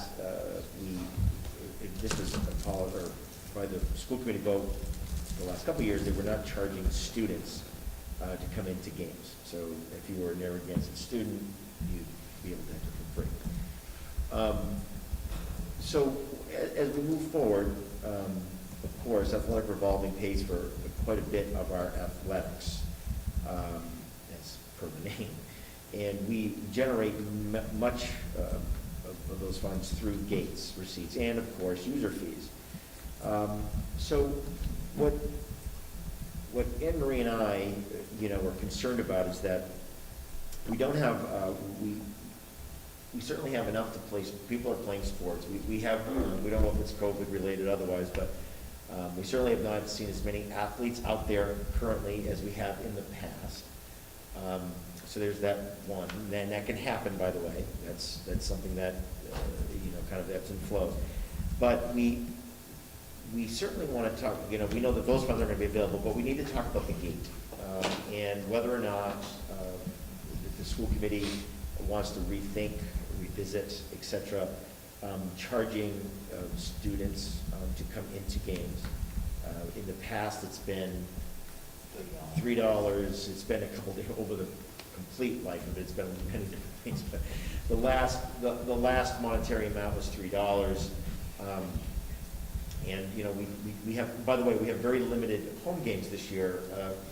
It's really a scheduling thing. It's not necessarily anything to do with COVID or otherwise. So Anne Marie certainly could get into the specifics, down to the dimes and nickels about that, but we are looking to gain support or otherwise about the gate for charging our current students this upcoming athletic season, 21-22. Anyone want to comment on that before I do? No, I had emailed Anne Marie a few questions, and so I kind of did see this coming before the meeting. My thing is, no matter what, wherever this conversation goes right now, my feeling is that moving forward, and I don't know if we already are doing this with the gates, making sure that we know how many of each ticket and how much we're doing, so that we can I don't know if a season by season basis is necessarily the best way to handle this, but on a yearly or half a year basis, we adjust the price accordingly, either up or down, taking into consideration the athletic revolving fund, because I understand, I currently sit on a booster club. You have to charge at some points, and it can be difficult. But also, if you actually have the data in front of you on one of the ticket sales, you can understand, okay, I can lower my student price and I can increase my price for the adults, and that'll allow more of our students to go in. But that's not going to affect the bottom line of what the revolving account is going to sort of experience. It's about maintaining that, or also, increasing it, because, we have inflation, we have those issues, so we do have to increase our ticket prices with the times, but I don't want us, if the appropriate price per student is $1, well, then it's $1. But if we charge $2, if it really should be $1, then, that's something that we need to evaluate. And that's sort of where my head is going with this, is sort of a data. You had told me that data-driven was out, Margaret, at one of the last meetings we were at, but I'm going to say data-informed decision. But that's my comment. Anyone else have Any thoughts, comments? I'll share mine. I am absolutely against charging our students anything to see any athletic event. I think it's the wrong move if we're trying to build school spirit, and we want our kids to do something that is safe and builds the community we're looking for. I don't agree with it. I never have. And that's my personal opinion on it. But I understand the mechanics of the budget constraint.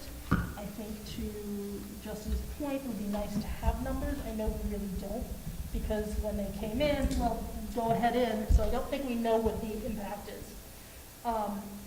And that concerns me, that we may make a decision without having the information that we truly need. I think we're in a unique position for the next couple of years just because of the way that we've structured where some of these expenses may come out of. That typically our athletic director, we were paying out of here, but that's not going to be the case this year, if I'm not mistaken. So there may be a buffer to try and get the data to help us make a decision, because obviously at the end of the day, if we can't stay in the black, then we have to rethink things. I feel for so many of these kids that, you know, that $2 is the difference between them coming to the game and them coming to the game and buying their dinner at the Shack. You know, or getting, I don't know if the Shack will be opening, or I know the Music Boosters also do something. So there's whatever revenue that we may lose at the gate, those kids are spending elsewhere that supports the school. So I don't think we're necessarily losing the money. It's just not going into the right account. So we do need to know that. That's my personal opinion, that I would like to not to put off as long as we can reinstating gate fees for our students. Could I have clarification? When we say students, do we mean students, all students, like from the other school as well as ours, or? Got your ID? That's how you prove you're a student. Okay. So, Madam Chair, here's where, this is some of what's been going on. So, if a student forgets, now, we're a small organization, so many times, not always though, we know who kids are. So and we definitely had this a couple of years ago where word got out and a kid would come in from another district and say, I forgot my ID. Okay. So then we, of course, went in the church. So it became kind of it was kind of a flashpoint situation. So, you know, so I want to say that, yeah, there is the ID part, and but we had many occasions where we were just letting kids stream in. That can be problematic as well. That's why I asked. So what I want to say is not, look, if they're Narragansett and they're under the student rules at all times. Even when we get students in from other districts, it's not that simple. And you know, we did have a couple of, you know, nothing major. We have, again, our administrators are there. We have, of course, Templeton PD. But my point is that that does generate a lot of activity. So I again, we don't price people out of it just because some people can't behave. But I want to just say that it doesn't always work as easy as show me your ID. I just want to make sure I say that for the record, because many kids go. So, but I want to say for the record, though, it should work as easy. If you don't have your ID, pay, and that's well, as long as the story. committee. So that's what I'm getting to. As long as the that's- committee, from my perspective, says this is how it will go. Well, but you write the procedure. Right, Our okay. policy is we don't charge. You figure your procedure out, how you make that happen. And I think this committee would be behind. The expectation is when you're on school property, you have your ID. I mean, that's your entrance ticket to anything here. And I think that needs to happen. We also need to start counting, right? You know, so you show your ID, we pull off a ticket to count how many, because we really need to know those. You know, if we have, like at the football game, is it 100 kids? So if it's 100 kids, what did we say, it's $3? That's $300 times 4 home games, that's $1,200. Is that an interesting enough amount of money versus the trade-off of having the barrier to entry maybe not exist? Because I will also tell you that years ago, if you were on any sports team, you got into any sports game free. Mm-hmm. So there was a lot of rules that I think it needs to be addressed. What are the procedures around it? And we leave that to you to go ahead and craft those to support our policy of not charging our students. Just point of clarification on that. Are we talking about even like our first grade students that are going to come to a football game need their school ID? Do they have a Because We their have- parents will come with them and they're paying. Those are the ones we want. We want those elementary kids with their But I'm just saying, parents like, I'm come not, in. it's just making sure they Yeah, get an we idea that. kept it, quite frankly, it was, honestly, I don't want to try to remember the age.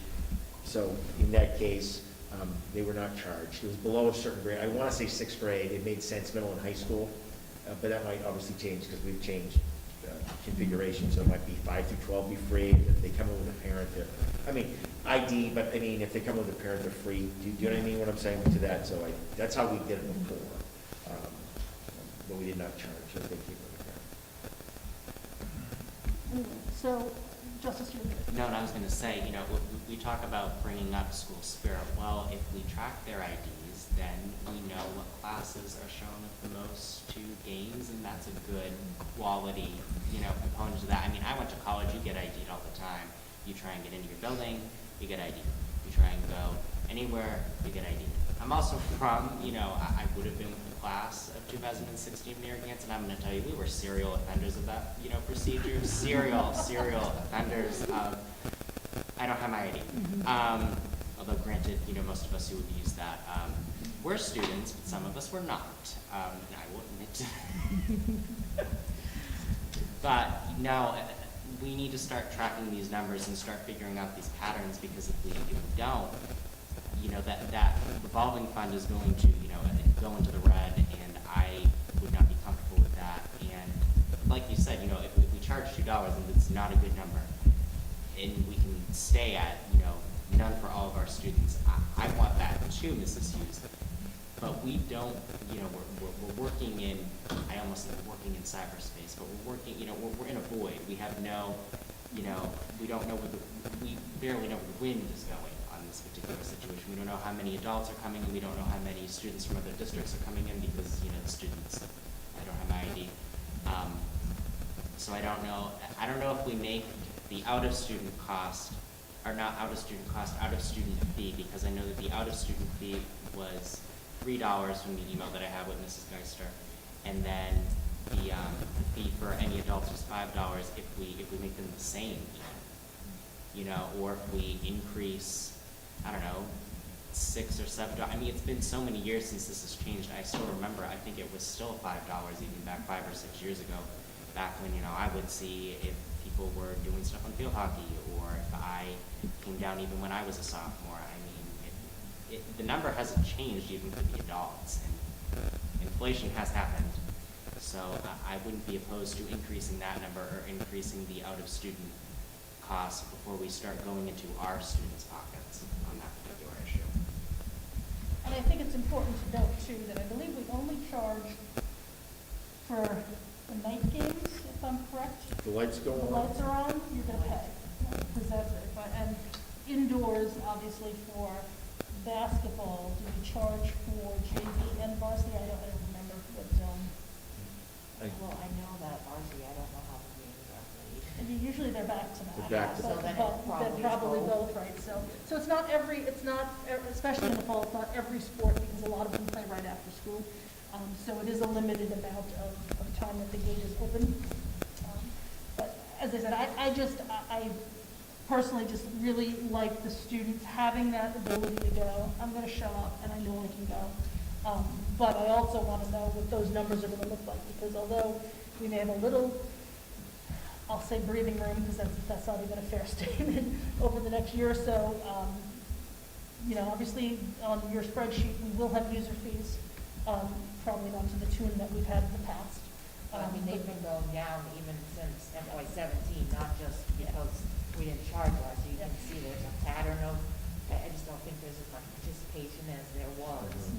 Well, and that begs another question is, you know, what are our numbers? I mean, because that would probably be an extension of this discussion is, and we've talked about it before, unfortunately, with the pandemic, we didn't have a chance to kind of recycle back to some of these discussions is, you know, how many of our students are involved and engaged? How many are in athletics? What is the breakdown? And I know we saw that a couple of years ago. It was brought to us, but again, then COVID hit, and everything was off the board. But it would be really nice to know, you know, what did we used to have 80% of the students were participating in at least one sport, and now we're down to 60. Like, what's going on? You know, we're small, and most of these students are 3-sport athletes, which is absolutely wonderful. But, you know, what are we missing out on? What's happened? Is there something that's happened? And maybe there's nothing that truly has happened, just the way things are. I don't know. I just want to say that I do agree that I am against charging our students for getting in. I do think that, you know, if you don't have your right to get in, and I understand that the entry fee is not a lot of money, but let's remember that a lot of our students, you know, get free lunches and stuff like that, so it may be a lot of money for them, even though, you know, we may not think it's a lot. And I would think that if we let them in, that even if they're not spending it on the entrance thing, they're still going to be spending it in the snack bar or something else, so I think we're still getting that, and we don't want to lose the, you know, the participation of the paddle. So I would be against, you know, charging the fee for that. No, I was just gonna say one metric that, because I'm hearing a lot of, you know, discussion around, well, we don't even know what the real percentage of participation is. Maybe one way to look at it is because, you know, our graduation numbers over the years have fluctuated quite drastically, so maybe one way we look at it as a metric is, you know, without, you know, total student athletes over, you know, how many actually graduate or how many are in per class or in the district that year, if that's a way that we want to do it. Because I know that we have that data through the athletic department. They keep almost everything. So it wouldn't be too difficult to look at our enrollment numbers from the past 5 or 6 years and sort of, I would hope it wouldn't be too difficult to sort of draw up that metric. Because then we could really see, like, what is the real trend line, you know, where is that actually sort of going. That's sort of what I'm seeing in the discussion is one of the void points, but that's a void point that we can actually look at and understand where is that impacting. You know, it may be lower numbers in the revolving fund, but maybe that's just because, yeah, it's still 80% that are participating. It's just that, you know, we're not at 100 students in the graduating class, we're at 80. So that's a big component of this conversation. Yeah, absolutely. So with that being said, kind of discussed prior. Well, does anybody feel the need to make any sort of motion to do anything differently? Currently, we already have a place where we don't charge our student athletes. If anyone feels compelled that they'd like to make a motion, I would entertain them now to do something different. So I don't see a motion on the floor. What I think that I heard that we're asking for, though, is maybe some additional data. So if we can look at figuring out how to capture, you know, students that are coming in to get a real feel for the numbers. You know, put those procedures in place and have them enforced to make sure our people at the gate, who, again, big thanks to those people who volunteer to work that gate, because they do a great job. But, you know, make sure that we track that. And then I think the other piece is, you know, can we look at, maybe now that our might have to probably wait till November, I'm thinking, look at some numbers of just student participation and not just in athletics, because I think, you know, this then falls over into, you know, how many students do we have in band and music and theater and performing arts and clubs, and, you know, it's so important. And I'll kind of waylay your discussion, but the whole social emotional piece that this ties into as well. You know, there's a tie-in to all of these things. So if we can look to have that discussion in maybe a future meeting, I think that would be beneficial to the committee. Will do. Yep, so there was no motion. So I'll just keep moving on. Just a couple metrics. You know, by the time, hopefully by the next meeting, we will have at least solidified our October 1 number. That's when we really lock in. Although it may change by onesies, twosies after that, we lock in that number and we really carry that forward for the rest of the year in terms of student enrollment. So I just want to make sure that I say that. Right now, it's still fluctuating. We're still getting students, not so much moving in, but we're now identifying students who may have gone to go, maybe off the wait list vocational, or they have actually moved, or they're school choice, and now we know where their districts are, etc. So we're starting to get all of that information in, so that's always part of the process. Just real quick, I want to bring up band. So, you know, one of the efforts that we took with the budget of last season when we started getting the budget ready for 2022, we made a conscious effort to start a feeder program, mostly at the middle school. And currently we have 117 students who are involved in the band program at the middle school in various levels, grades, of course, 5 through 7. Some are just quarterly, some are going to be half year, some are going to, is a lot of different options just because, well, really, that's really how they, once they got here, the kids got here, many of them said, oh, gee, I don't know if I'm going to do a half year, I'll just do a quarter. So there's a lot of changes involved with that, but it's the most students we've had probably in that program in a very a long while, and that does not include 42 students in chorus. So 117 in band, 42 in chorus, that's middle school. I did not have the high school number. I did, I just have to bring it with me. So I'll have some more information unless Ms. Lyons, if you happen to know off the top, yeah. So I don't want to guesstimate at all, but so yeah, they're ins and outs, and so again, with schedule. So there's a fruits of the labor of putting that position in place and putting in the parameters of the feeder program. Speaking of numbers, so we've been in school 16 days. And the Department of Ed, as of today, has said that from the 13th on, we would be tracking COVID positives, and truly that's the staff and student by school. And that's the only information that we upload now. Before it was completely different. So as of today, and Mariah and I got together and we uploaded 5 grand total. Now, I want to make sure that I'm clear about this. It's a low number. 5 is low, but that's only since the 13th, as of Monday. So know that that's 5 in 4 days, or give or take, right?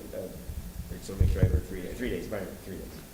So, but I want to just give an indication of how it's going. So since the beginning of school, right, in 16 days, we've had 18 total positives. Now, in relation, we had probably 50 or 60 total last year, give or take. What's that? 85. 85, I'm sorry. Oh my gosh, I shorted myself. Given those numbers, I'm just looking quickly. We had 166 close contacts. 93 of the students are tested and stay. Roughly 90% parents have signed on to allow test and stay. And that's all great, because that's keeping kids in school, right? You know, we're going to have positives, we know this. We're going to have close contacts, we know this. But we're trying to keep them here. There's been some frustrating points. You know, I think messaging out what test and stay meant. It's actually 7 days. So think about 93 kids, and mostly at this point, we have, so far this year, we've had 10 TES students test positive, 2 TES staff test positive, 4 at the middle school students, 1 high school staff member, and 1 high school student.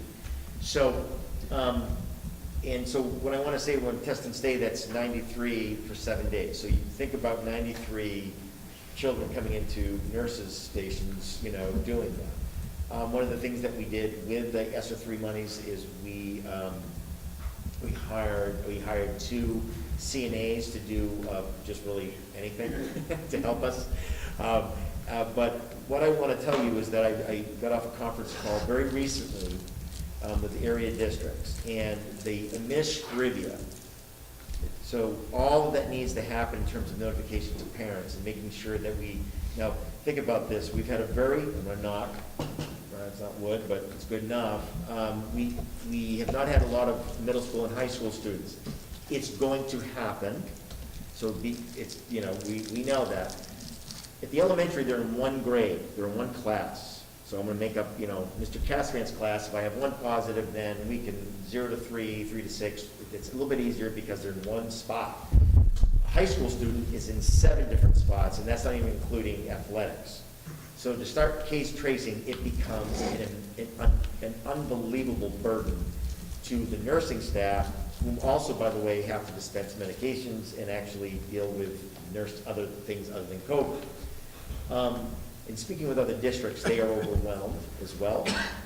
And we are looking for different ways to help with the case tracing. It's really all of it's difficult, all of it's important, but the case tracing of figuring out X, Y, and Z is incredibly difficult and incredibly time intensive.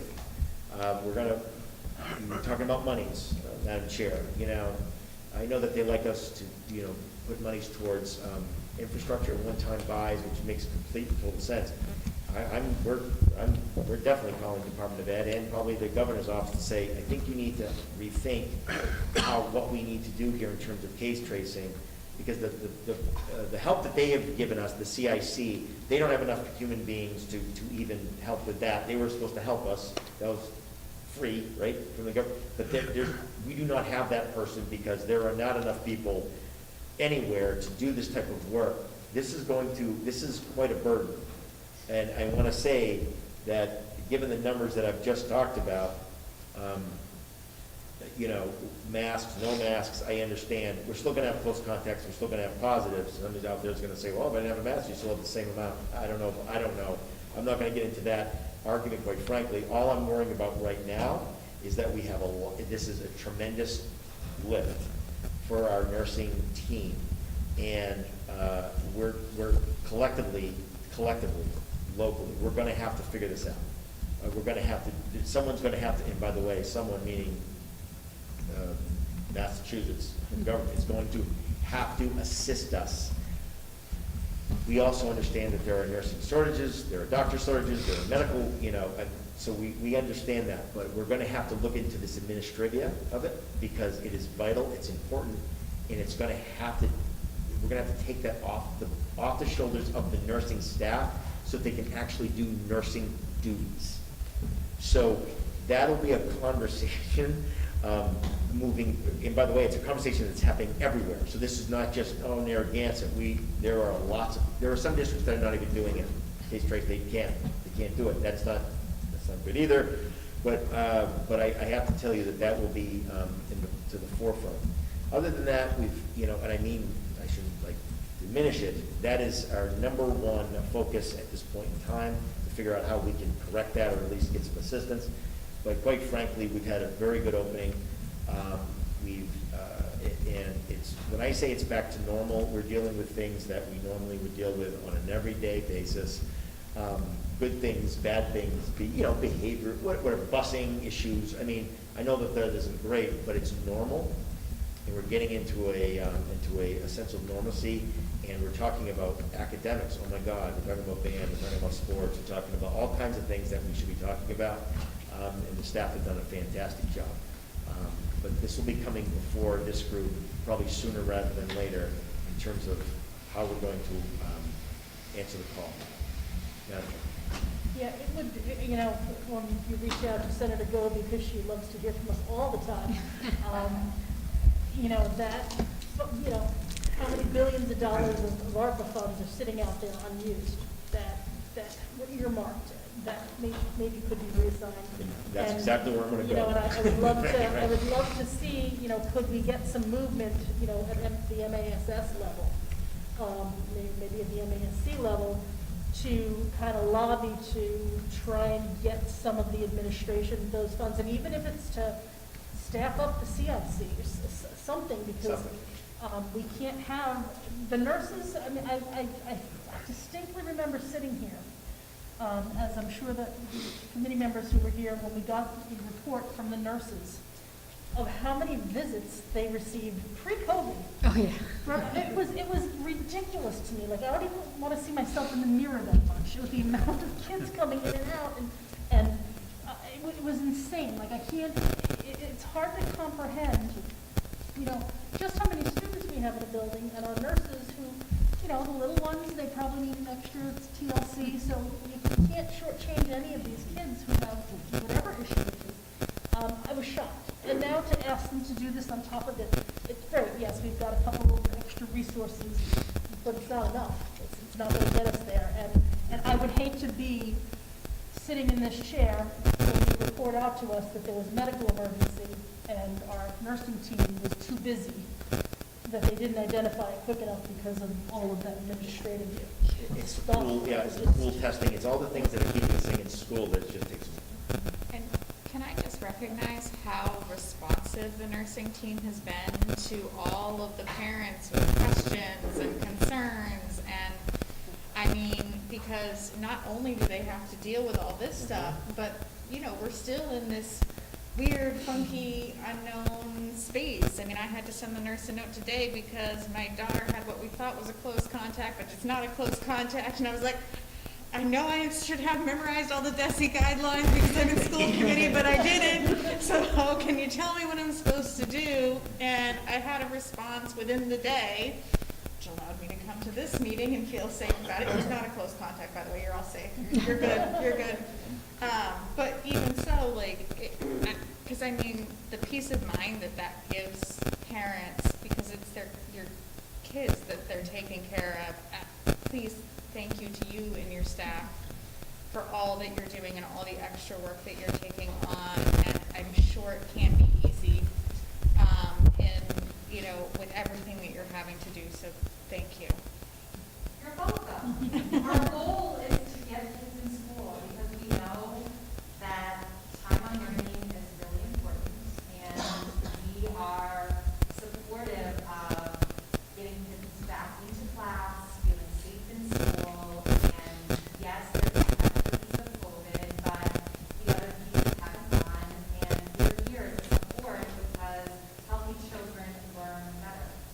And whether that's mental, physical, spiritual health, whether that's medications every day, everybody has a right to a free and appropriate public education, and we're definitely part of that support team. So thank you for that recognition. I will definitely pass it on to our team. That is absolutely incredible. And I think too, just with the new test and stay, they could probably have one person doing that, because nothing's worse than, you know, a parent getting a phone call now at 11 and you didn't test my kid till 11 and now they can't stay, you know. So I think having the test and stays done quickly, because the parents want to know, you know, what's going on and how come we didn't get to my kid till third period and that. So you really almost could have just one person in each building doing test and stays all morning. Oh, gosh, we have two. Yeah, that's what I mean. Like, Yeah, I mean, we have 3 human beings, and sometimes 4 with Mariah, who definitely has to cover wherever it's the busiest, and we're able just to honestly keep just our head above water, just in the nurses, you know, realm. So we're going to need, there's no doubt, if they want us to do this, which we're happy to do, and we're definitely one of the districts that have all of the tools at our, you know, at our disposal, they're going to have to give us some assistance in the administrative piece. They have to, in terms of the reporting. It's just, it's not sustainable. I'm just simply, no one's complaining, no one's away. I'm just telling you, you just can't have this, because you are going to have emergency that we're just not going to be able to pick up. So we're on it. With the entire administrative team know that this is the priority, and we're moving as quickly, you know, as possible. And that's it for us. Okay. For me. All right, so next up, we have a report out from Ms. Police on curriculum and instruction and giving us an update on what is going on. So I can be quick, but I would like to show you something. Is it possible to turn this meeting on? Sure, if you know how. That's something I'm qualified to There's do. a loaded question right there, hold on. We probably need our student representatives to come and look at the technology. No, there's 2. See that one? I don't know that I can get, does it matter if I put that one on and for you? If are these 2 okay? So first, I would just like to say thank you for holding off on some of the reporting, because we've run some very long meetings, and actually we're a lot longer than I thought we'd take tonight, but this has been a really good, informative meeting.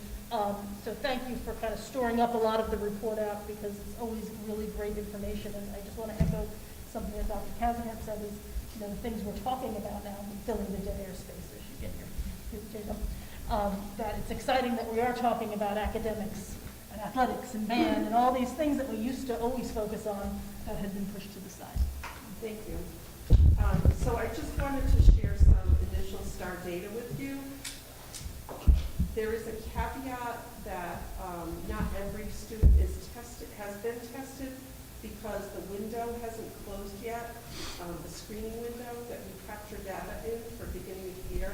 But many students, most of our students have been assessed. So I might update this report in another few weeks and show you some more information. But what you see here is the percentage of students at or nearly at, I put at plus, so I was trying to abbreviate, right? At or nearly at grade level at the beginning of the year in reading. So the blue bar, and you can see across the bottom are the grade levels, and the blue bar is the percentage of students at grade level at reading, and then the red on top of that adds to the students that are nearly at for the total. What does nearly at mean? So they're, they call, I'm trying to think of how STAR names it. They're like on watch. They're close to the cut score for reading at grade level. So they're not like in need of intervention or even urgent intervention or some other categories. They're close enough to the cut score that they're almost there but not quite, right? So I think it helps to round out our picture because it really matters if you're a fourth grader and you're reading maybe, at third and a half, that's way different from reading at second, right? So they're kids who are close to but not quite at the grade level for reading. These are beginning of year scores. So obviously, there's a little bit of summer slide and so forth, right? And I tried to, but I wasn't able to put, I like to put a line at that 80% mark. So you can see 75, which is where they're all approaching. Really, in a tiered system of support, you want to see the students, the percentage of students reading or doing math at grade level at or about 80%. And then that would be a normal distribution of students, and then that 15 or 20% of students who are not at grade level would receive intervention through our tiered system of support. So it's not, if you look at it including red, it's not too far off. Given COVID, our teachers have really done an amazing job all last year, the beginning of this year.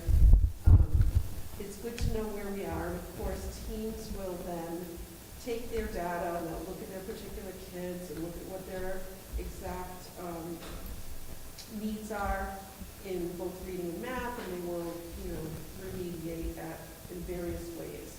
Right now, our intervention team has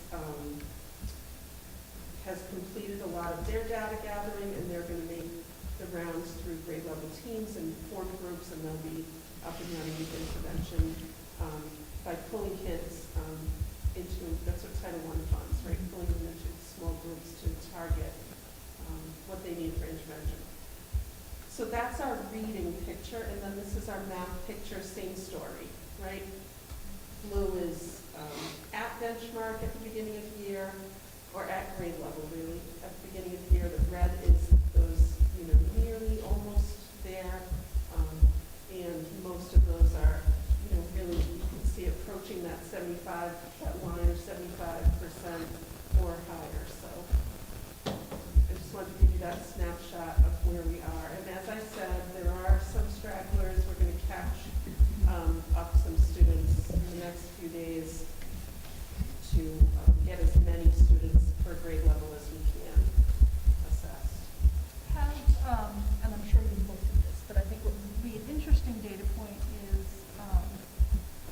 it'd be interesting to see the results, because you've shared them with us for the end of last year. Yeah, so it's interesting you say that, because I started by looking at end of year, like say second grade, and beginning of year third grade. And I didn't really go down that road because there's always a summer slide, and it's hard to parse out how much of that is because of COVID, how much of that is a normal summer slide. And So I didn't really go down that road for that reason. I think there's too many unknown factors that influence that. How many of the kids attended our, terrific summer programming, and students that didn't, and so forth. So I did start along those lines, and didn't really decide that that was a good direction to go. Yeah, it might be interesting over time, that, Sure. just especially as we get, because we've got, 2 years of decent data, Right. that,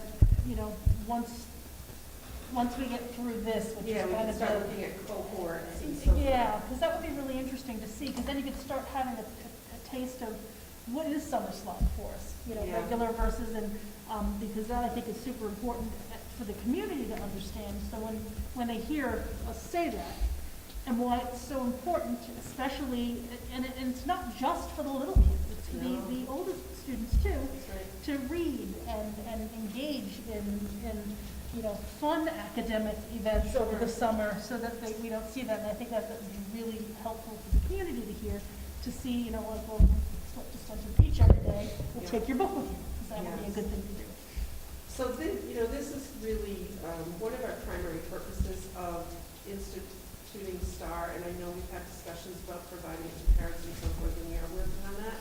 But really, our primary purpose for this was, we did not have a handle on what percentage of students were reading at grade level, and who were they, and who was not, and how were we helping them. We had systems in place to assist students who were struggling, but we didn't have such a data-informed, We got everybody that was informed. good, right?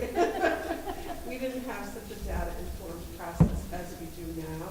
So teachers are really using the data to form groups in class, and, there's a lot, and we need to talk about it for a long time. But that's just a good snapshot.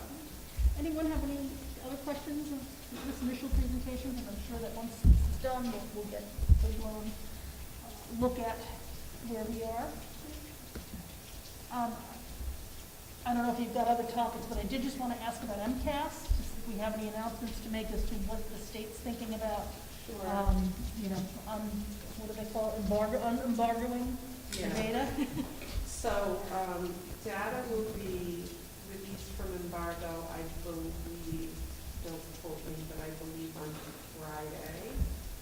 And they're going to be sending parent reports to us, and then we then send those out, so they'll be coming in the next few weeks.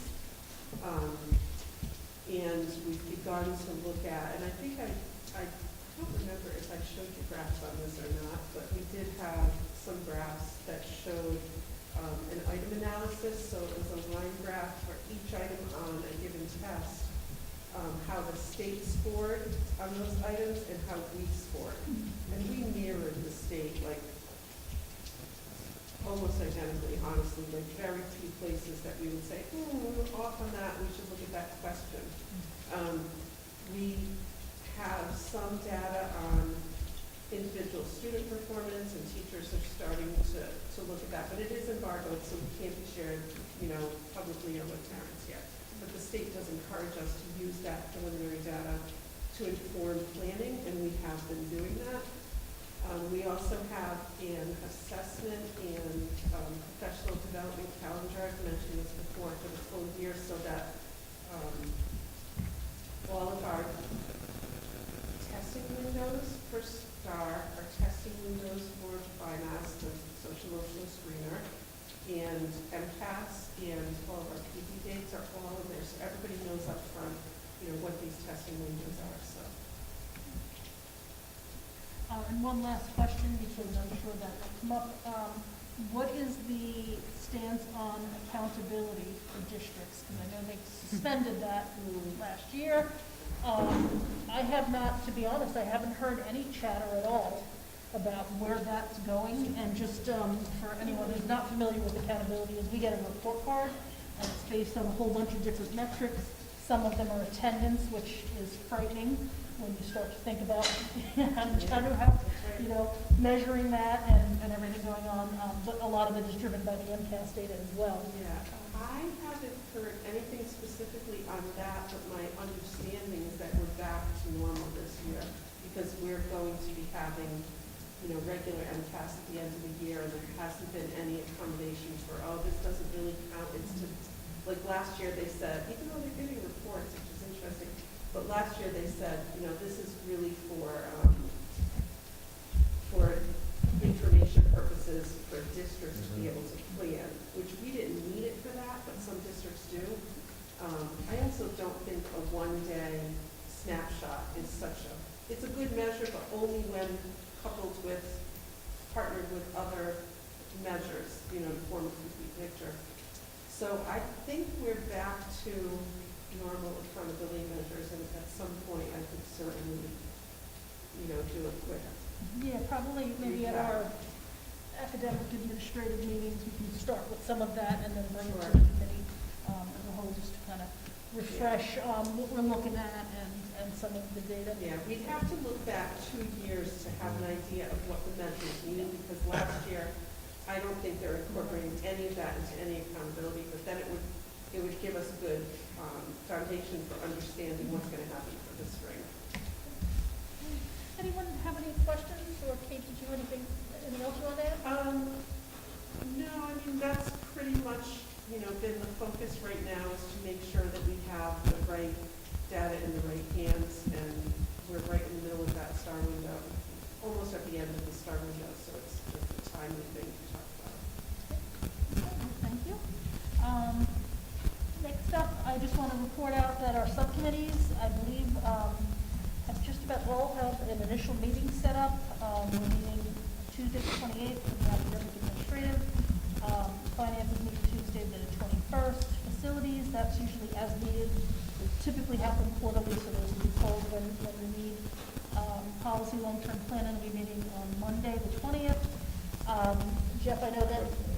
Okay, Jeff is and plus our member who's resigning, Robichaud, is on that diversity, equity, inclusion. So we're hoping to get maybe a new member, and maybe they'd be a fit for that, or we'll reassign some people. So.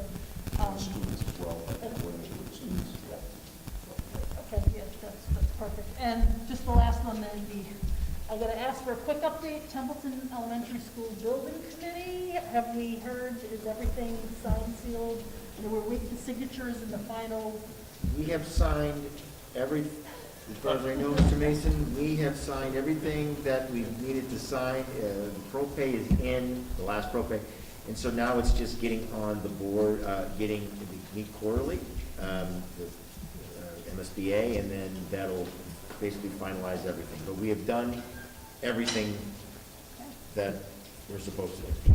Because I do know that committee was formed by act of warrant for the town of Templeton. So once that is done, I'm assuming that there would be a warrant item that would disband that committee, since it is no longer being appropriate to have it. Well, there is on the draft warrant for Templeton, they do have it set up so that once, basically they're going to, whatever happens, on November 3rd, they're going to motion through that. If that passes, then what happens is as soon as the MSBA, the board goes through, it'll then terminate at that point. So that's the way the article at this point is written. Excellent. So that's where we're at. Perfect. It'll be nice when that's done, and I think there'll be another celebration. Well, we can celebrate that we're the longest project in the state, because I've heard that a few times. Well, I think our project manager was in college when we started, but anyway. Well, it took that long for the process to start. That's how we met back when I was a teacher. My hair I was on the building committee. Yeah. My hair was black by then. Yeah, well. And you know what, we ended up with a beautiful building and a great facility, so it'll be nice to see that everything closed out and that comes to an end. We can take it off the agenda. There's no correspondence. Upcoming meeting would be Wednesday, October 6th. That'll be our next meeting. I do have a note here for an administrative item.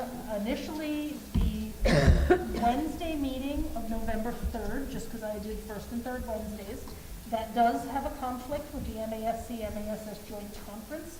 So I was hoping to pull the committee to change that meeting to either Tuesday the 2nd or Monday the 1st. And I said 5:30 with a question mark if we needed to start a little later, if anyone needed to, if either of those days would work. I think there's enough going on, considering we're already here for 2.5 hours on a light agenda, right? That we need these meetings because there's a lot of things we need to address. So, would Tuesday work? What was the date again? Tuesday, November 2nd. And would 5:30 work? Would starting at 6 be better? 5:30? Because we can't have the meeting Does anyone, would 5:30 not work on for the someone? 3rd because. Does that work? Now let me ask the important. Will that work for you? We are here. You're here, okay. I'd like to say that I'm not, and I'm just so busy, Yeah. but no, I'm here. Okay, so we're gonna reschedule that November 3rd meeting, which was a Wednesday. We'll make that Tuesday, November 2nd. I will make the change on our master schedule, and that'll be the plan for that. That's at And 5:30? that'll be at 5:30, right? Now, in the interim, and I know I've mentioned this to several people I know who may have published, if 5:30 becomes inconvenient, just, shout out, and we can see if we can rearrange and do them later. So, never be afraid to let me know if there is an issue with the timing of the meetings. If we used to meet at 6, and then we tried to push it back because it was convenient for everybody, and it also allowed some freedom if there was a select board meeting later in the night, that we might be able to get there. So,